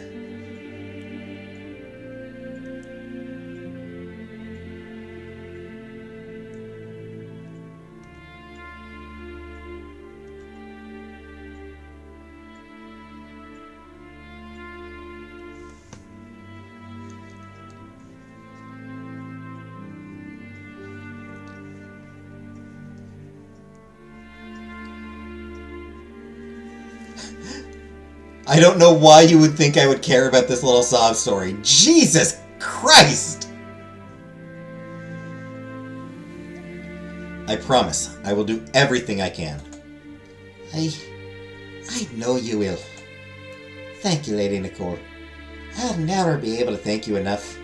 This is the best week yet? It is a good one. It is. This week's really good. Save your thanks until after I win the trial. I will thank you again then, too.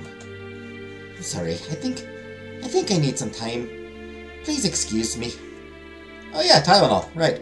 With rushed apologies, Rhea hurries off. 2, you suspect, find somewhere to cry in private.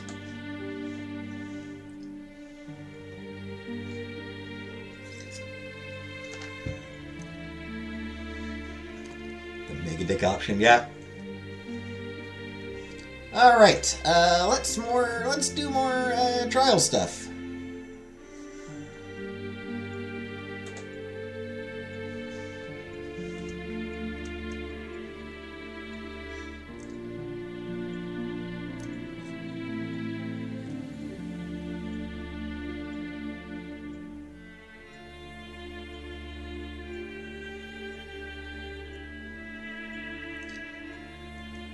Grab my soda.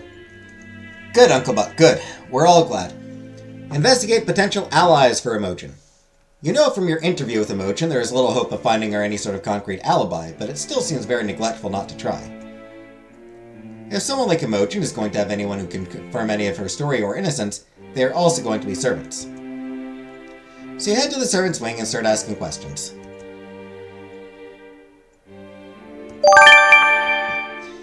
Perhaps unsurprisingly, the servants are reticent to talk. They all seem worried and unhappy about the events, and quite possibly worried if they say anything to you, they will end up in trouble as well. Finally, with both your persuasiveness and your persistence, you manage to coax some interesting testimony out of one of the kitchen maids. Apparently at the time Imogen had gone to the kitchens and found them empty, save for the mystery tea, Cook and all her assistants had been in the pantry, dealing with an unexpected food emergency. Which apparently many creative curse words later, you interrupted to mean that a bunch of rats had found their way into the stored flour, breads, and cheeses. Which is particularly interesting because, as the kitchen maid swears, not only does the castle not have a rat problem, they aren't even found normally on the Isle at all. Well, that is interesting.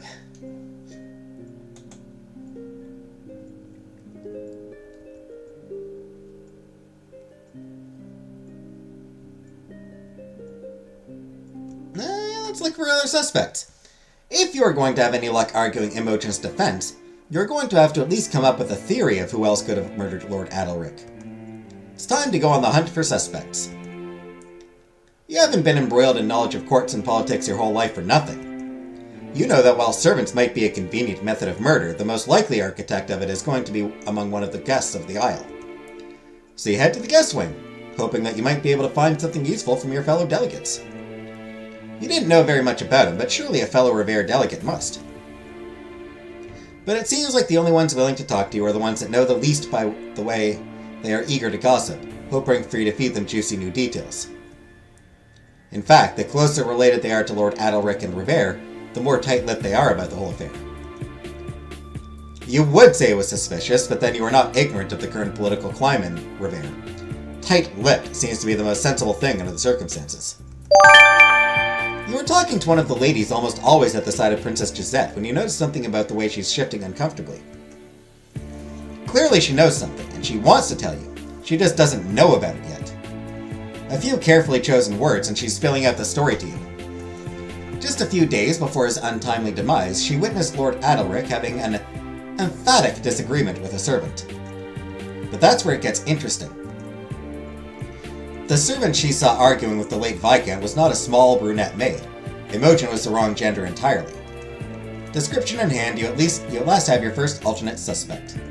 Even if, as if to spite you, it was another servant. You wake to find a tray filled with steaming chocolate and rare sliced fruit already sitting on your desk.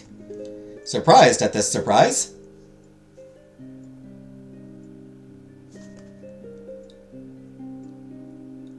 What? The hell kind of phrasing is that? Yes, a surprise does tend to be surprising. You examine the tray, only to realize it couldn't possibly have come from the Isle kitchens. Not because they are incapable of making an amazing breakfast, but because there isn't a single thing on the tray that costs less than 5 gold. If the Isle fed everyone so expensively, the cost of the summit would be more than the taxes gathered in Narland in a year. There's a small note next to a fresh vase of expensive flowers. It says simply, "Since you are burdened with so much work this week, you deserve a little indulgence." You eye the strange food skeptically.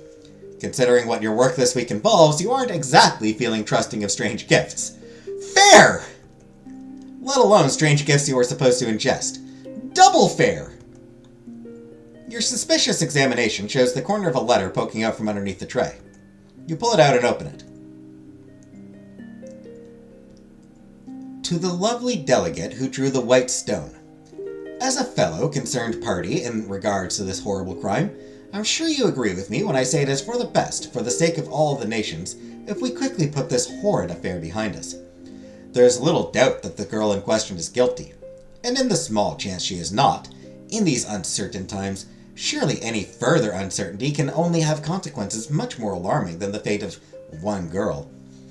As such, I am sure that you are as eager as I am to see the matter resolved quickly and with as little fuss as possible. In fact, I am more than willing to extend a sign of great golden friendship to anyone who helps ensure peace continues to go smoothly, despite this small, maid-shaded road bump. I'm looking forward to seeing your performance at the trial. Your new friend. It seems that if this letter is to be believed, it is unlikely your breakfast is poisoned. No, it seems to be a bribe, or a proof of one. You put down the letter. Someone wants you to fail in your defense of Imogen. Did I write that sentence right? No, not just fail. Someone wants you to sabotage it, and her, and is willing to pay you generously to do so. One way or another, it's something you are going to have to think about.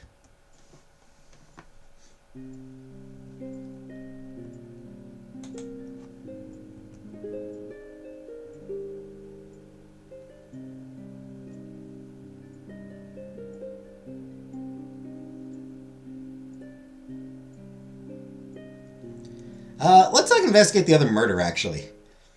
You can't shake the feeling that 2 murders in 1 week can't simply be coincidence. You are sure there is some sort of connection between them. But there is a problem. As little as you know about Lord Adalric's murder when it comes to the second murderer, you know much less. Much less. All you know is that it was a servant who has died, and that he died before Adalric did. Handwriting analysis. Armed with little but questions, you head to the servants' wing in an attempt to find out more information. The servants, perhaps unsurprisingly, look at you with eyes filled with distrust and wariness.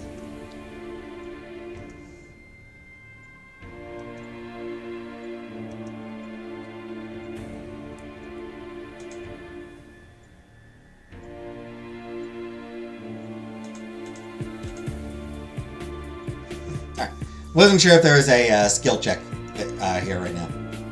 Servants, perhaps unsurprisingly, look at you with eyes filled with distrust and wariness. It doesn't matter who you ask or what questions or how you ask them. You aren't having any success learning anything. To make matters worse, with the trial and everything happening this week, you have a feeling the time to find answers is very short. If you don't manage to earn enough trust to get some answers, or stumble upon them some other way, you have a sinking feeling the second mystery will always remain unsolved.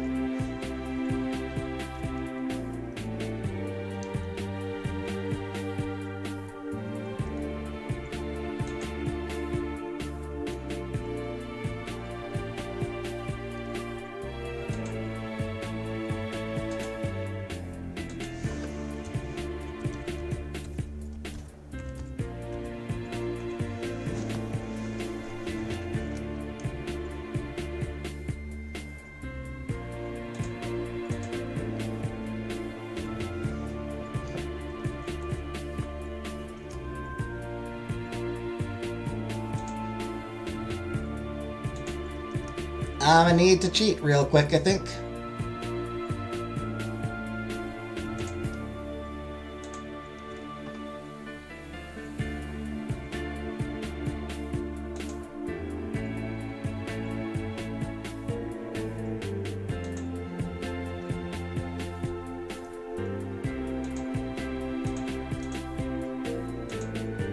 Alright, so what skills do I need? Charisma, eloquence, leadership.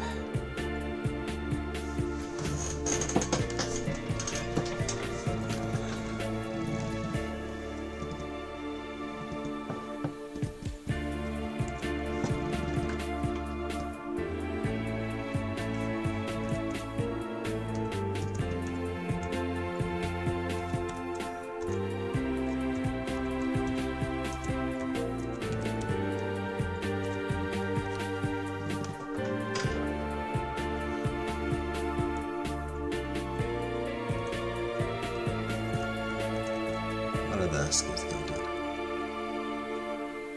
So charisma, 70. Eloquence. Probably 55. So that's 125.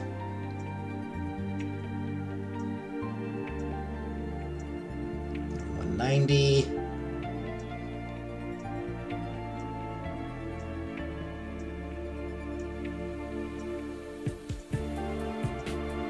$280.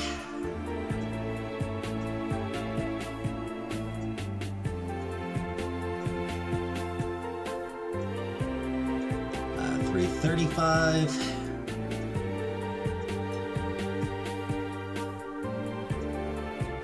$395.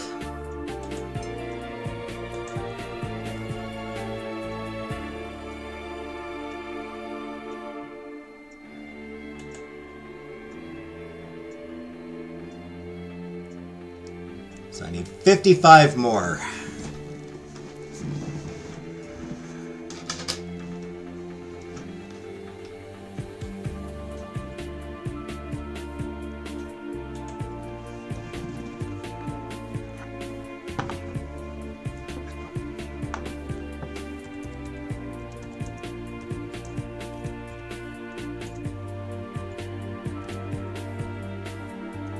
My eloquence 55.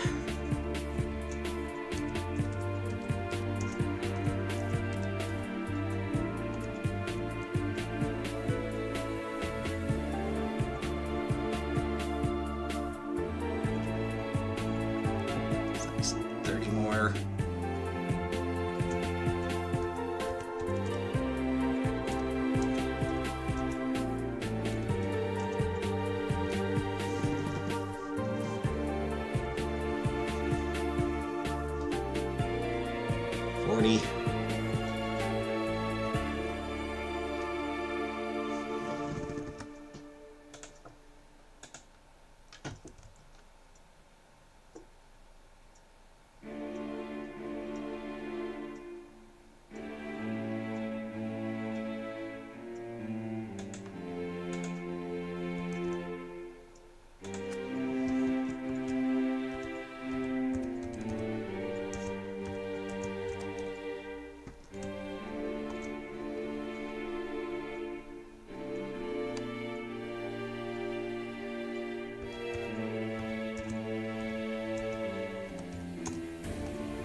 That should do it. Cheap as hell, but attempt to convince the servants that they can trust you. No, still not enough.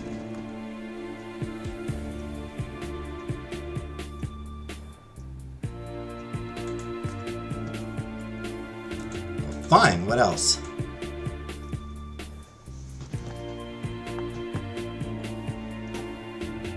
Oh, God, I need to do it all again.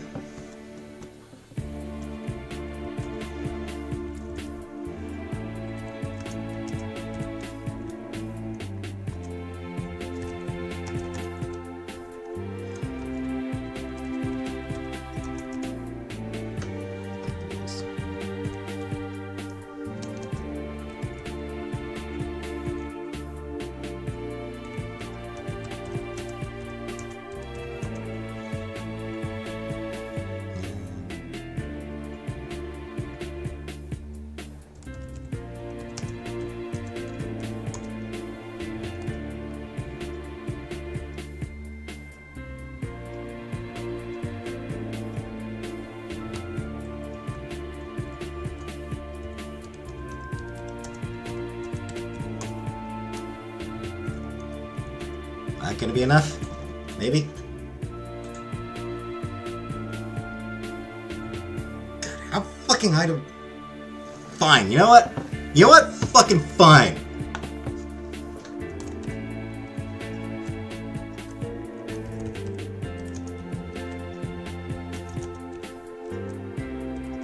Manipulation, 90. Leader, 90. Eloquence, goddamn 90.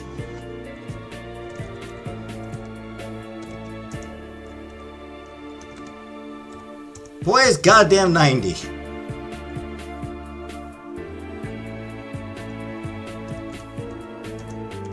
Charisma, goddamn 90. What? Genuinely, how fuck, like, what the fuck is going on?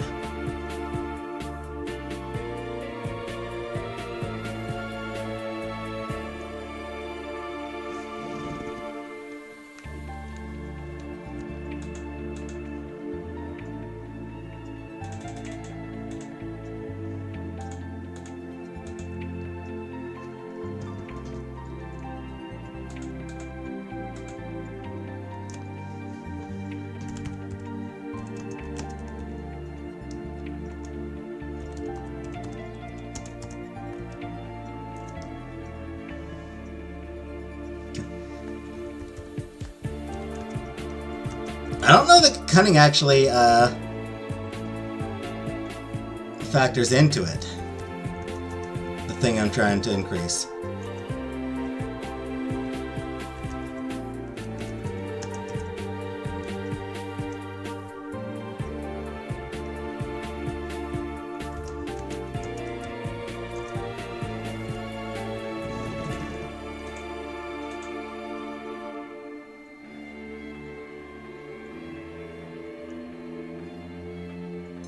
So yeah, 90, 180, 270,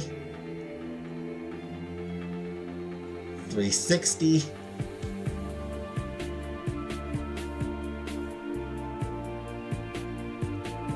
450,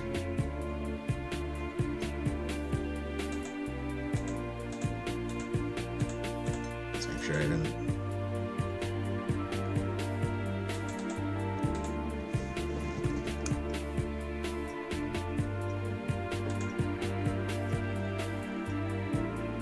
It is persuasion that I need.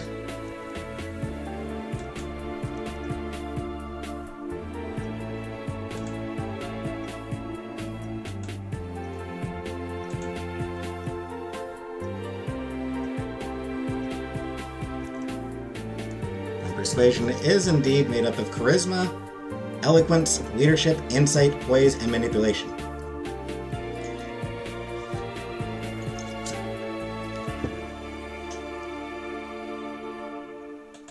This genuinely should be enough.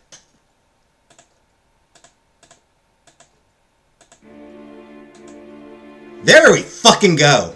Christ, I don't know why it was so difficult. Thankfully, you could persuade a fish to attempt to fly, so in no time at all, you succeed in finding a servant willing to tell you something. Man. Persuasion is damn near maxed out.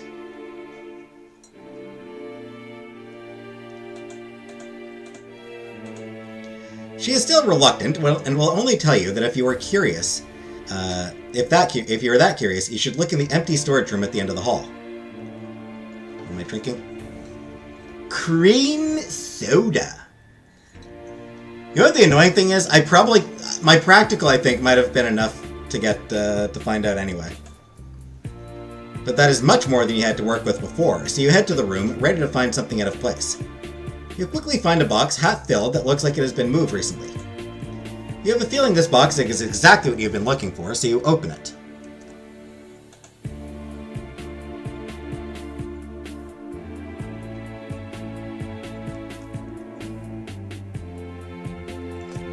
Watch Rise commercials instead.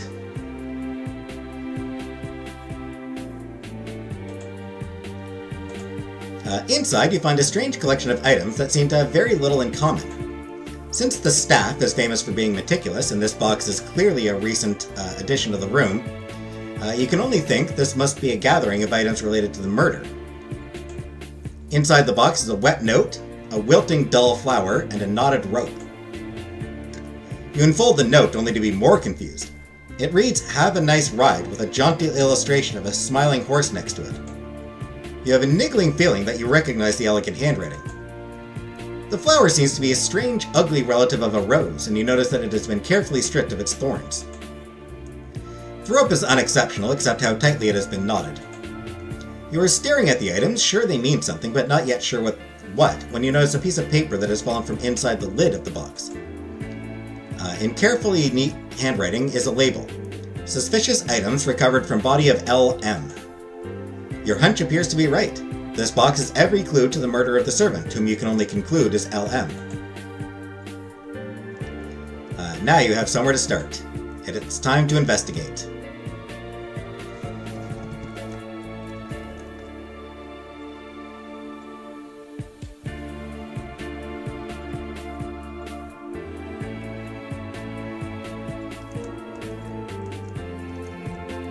So some of these are actually red herrings.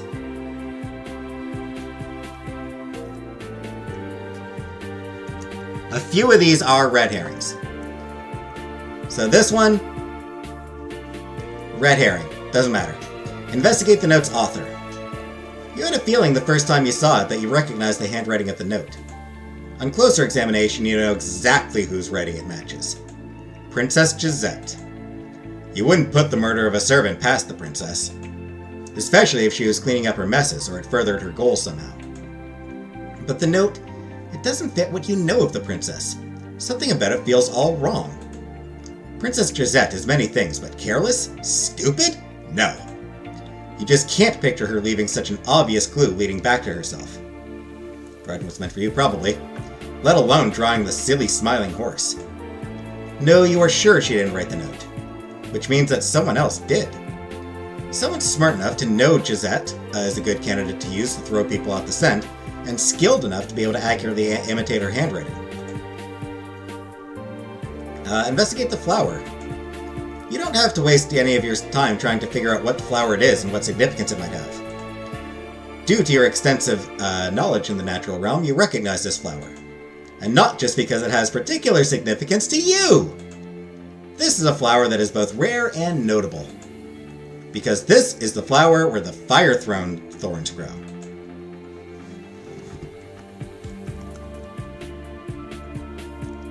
Follow the good ride lead. In addition to the handwriting and the condition of the note, there's also the content of it to consider. What could "have a good ride" mean? There's only one place to ride on the aisle for either the visitors or the servants, so that seems as good a place as any to check. You head to the stables near the gardens in search of any further hints. You are not the most inconspicuous as you poke around the stables looking for clues. Not only are your attempts to stealthy investigate failing, they seem to be getting you more and more attention. Perhaps because he feels sorry for you, or perhaps because he is enjoying the show, One of the stable hands, stifling laughter, gives you a significant look. Immediately after, they look carefully at an empty stall. With the hint of the stable hand, you very quickly realize that all of the horses are accounted for save one. With the rule that states all guests must never ride without at least one person accompanying them, you realize the horse is not being ridden. No, it's missing. Another piece of the puzzle.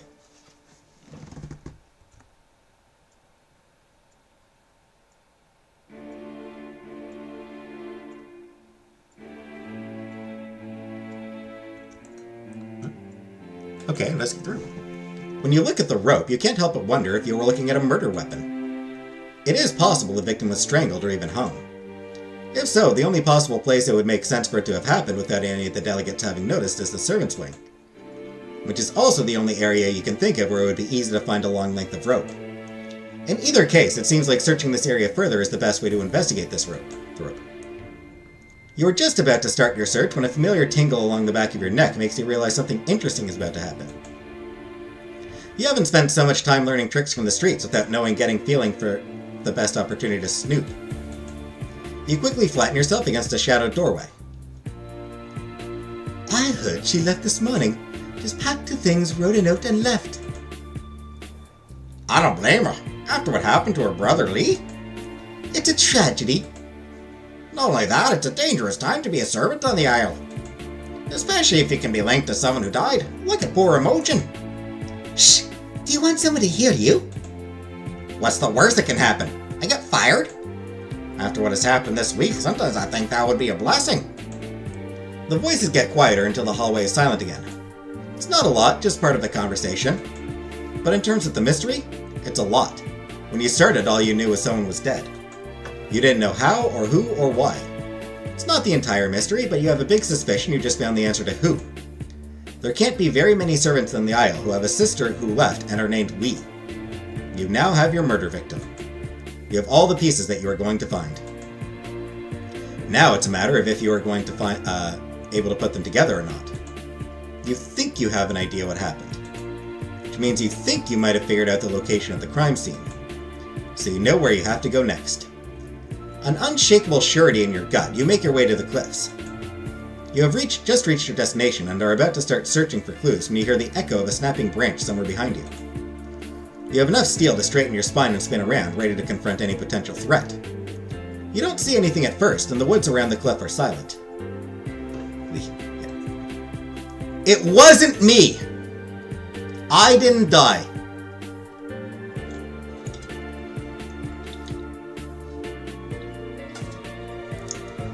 For one thing, that's not actually my name. You aren't sure you would have been able to find him if he didn't just step out of the shadows. A mysterious look on his face. Hello, Lady Nicole. Someone has been busy this week. I suspect I'm not the only one who has been busy lately. Oh? Tell me, Nicole, just what is it that you suspect?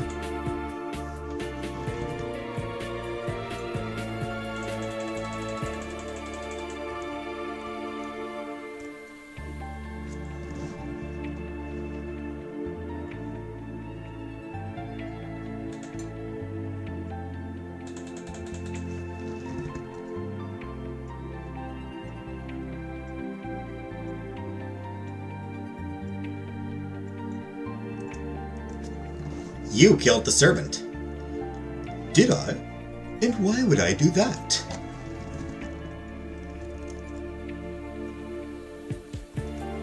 Because he attempted to kill me first. The corner of his mouth twitches. Did he now? And why would I care about that? Because you have fallen in love with me.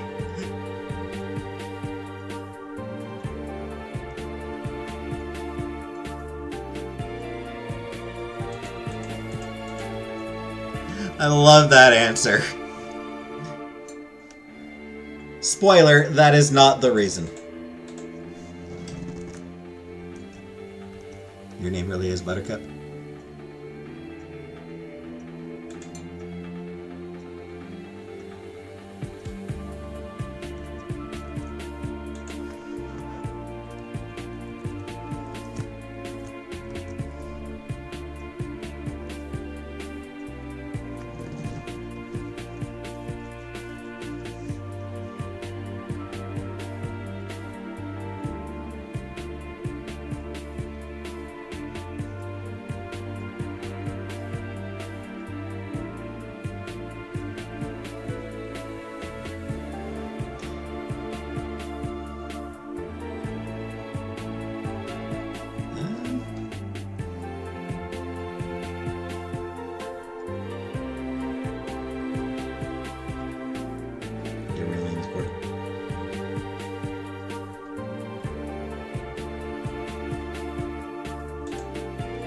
I'm not sure. I think it has something to do with being an Isle native.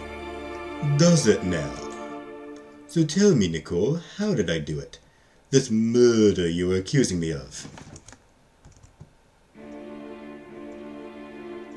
No, actually. I don't know you at all, so I can only guess. That hasn't stopped you so far. But amuse me. Guess. I think perhaps you were trying to protect the people of the Isle. As guesses go, that was terrible. So tell me, Nicole, how did I do it? This murder you were accusing me of.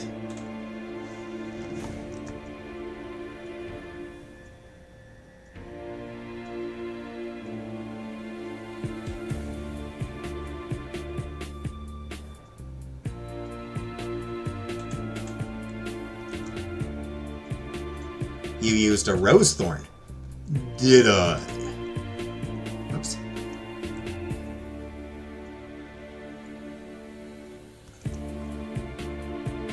A horse is missing. You are the cause. Am I?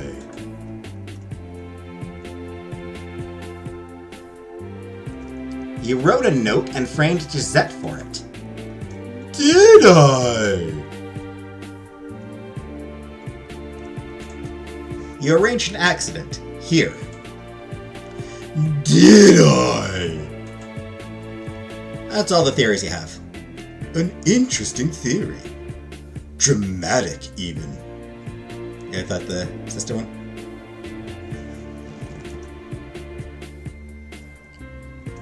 Sister actually has nothing to do with it. But theories are all you have. And what good will those do you? They aren't the only thing I have. Oh? I have you. Do you? Dude!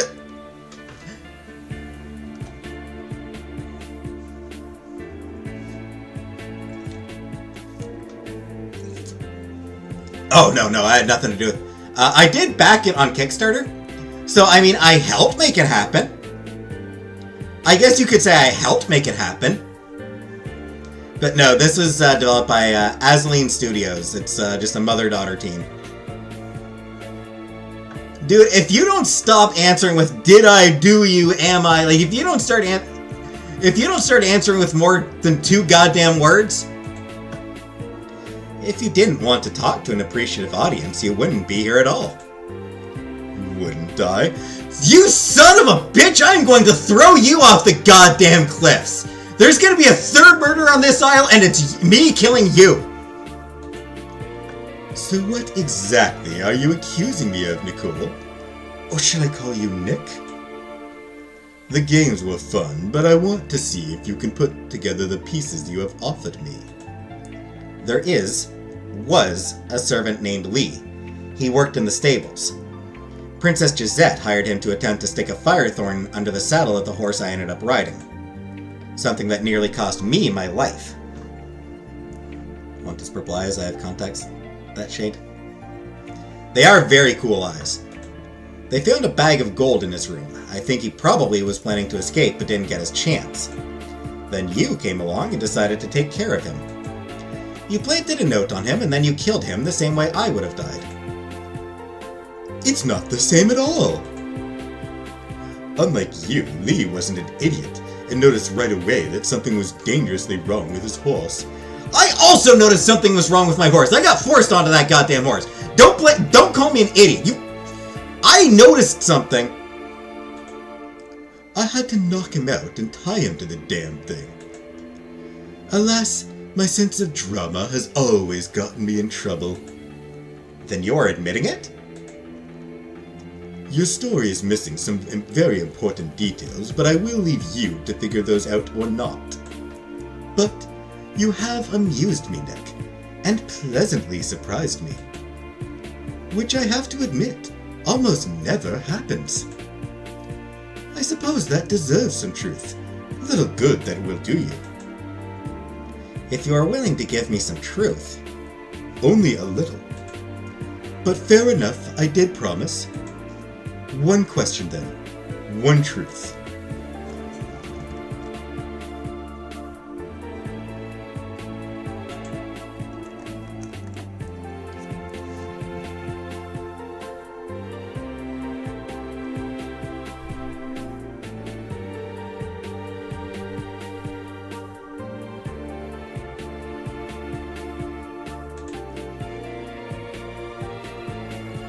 I know somehow the murders are connected.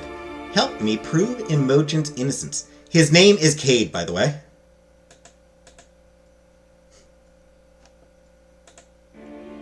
I'm calling you Nick is sus. Anna calls you Nick.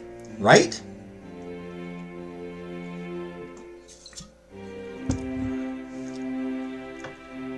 Anyway, help me prove Imogen's innocence. Both the truth and a help. It's greedy to ask for two things when you were offered only one. I didn't ask for help. I asked for truth.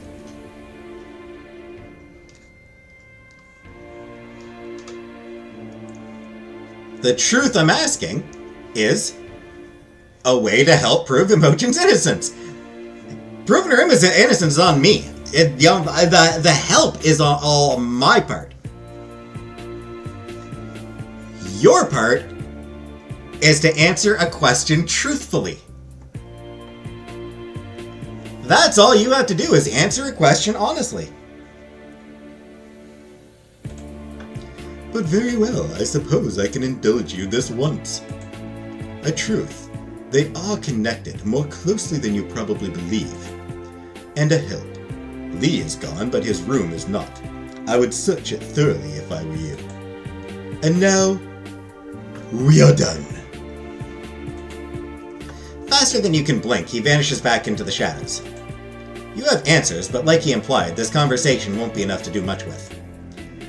How is it that every time you actually manage to find answers, you find yourself with less ability to do anything with them? And more questions. Always more questions. You wonder if you will ever see the mysterious native again. Somehow you get the feeling you might not. Whatever games he is playing, it's not the same one you are. Reminding yourself you don't have time for such fancies, you hurry back to the castle. Achievement unlocked. Mysterious confession. Solved the second murder and got a confession from the mysterious native. Who is named Cade, yes.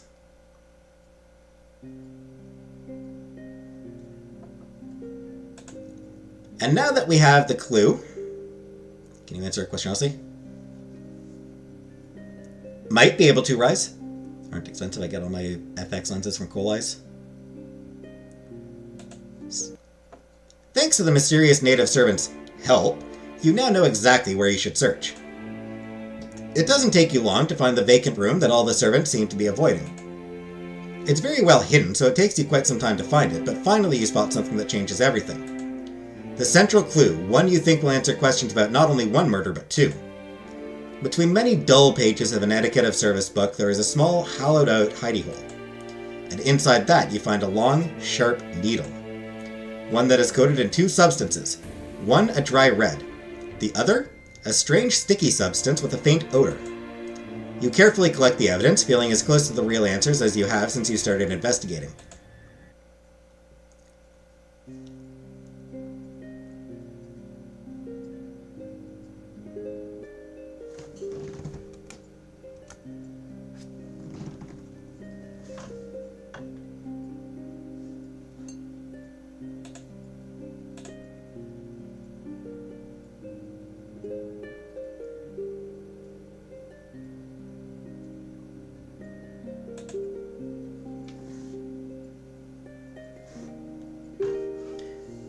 I think we have actually almost completed the investigation, honestly.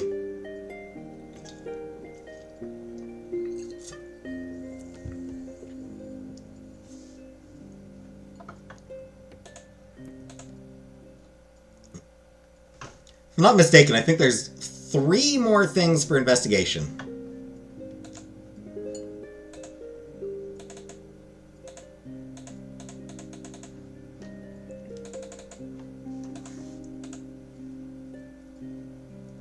Aha! hat pin. I knew it. Pin of some sort, at least.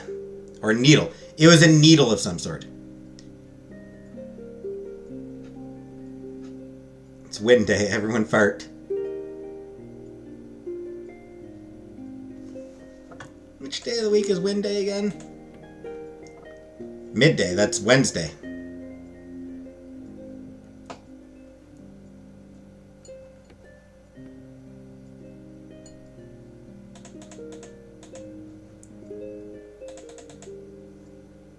Here's Scarlet.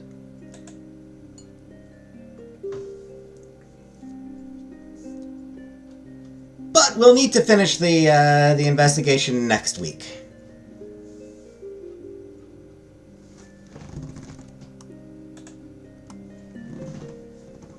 Here's Scarlet in the ballroom with the candlestick.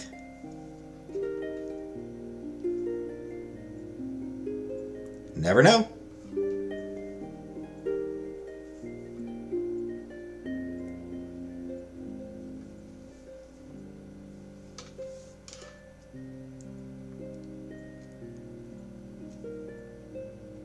Curious if anyone does have any guesses about who the murderer was.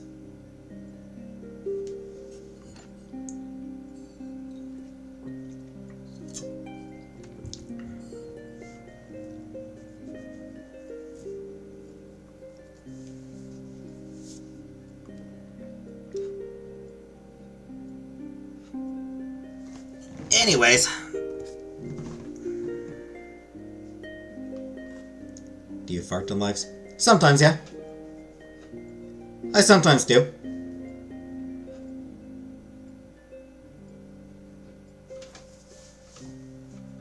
They're rarely audible. They're almost never audible. Clue. Chuckton's still awake at this point. Well, you can go to bed now, Catherine, because I'm leaving.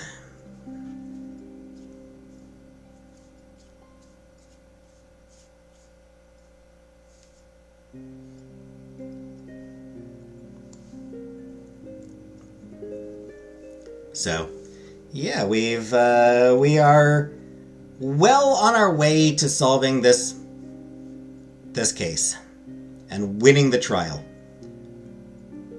I think we actually have enough to win the trial.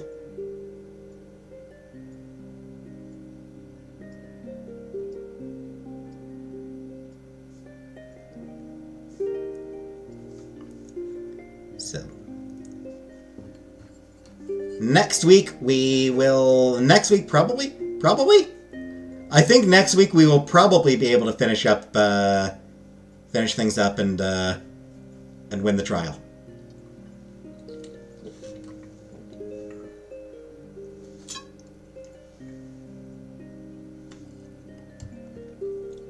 So, yeah.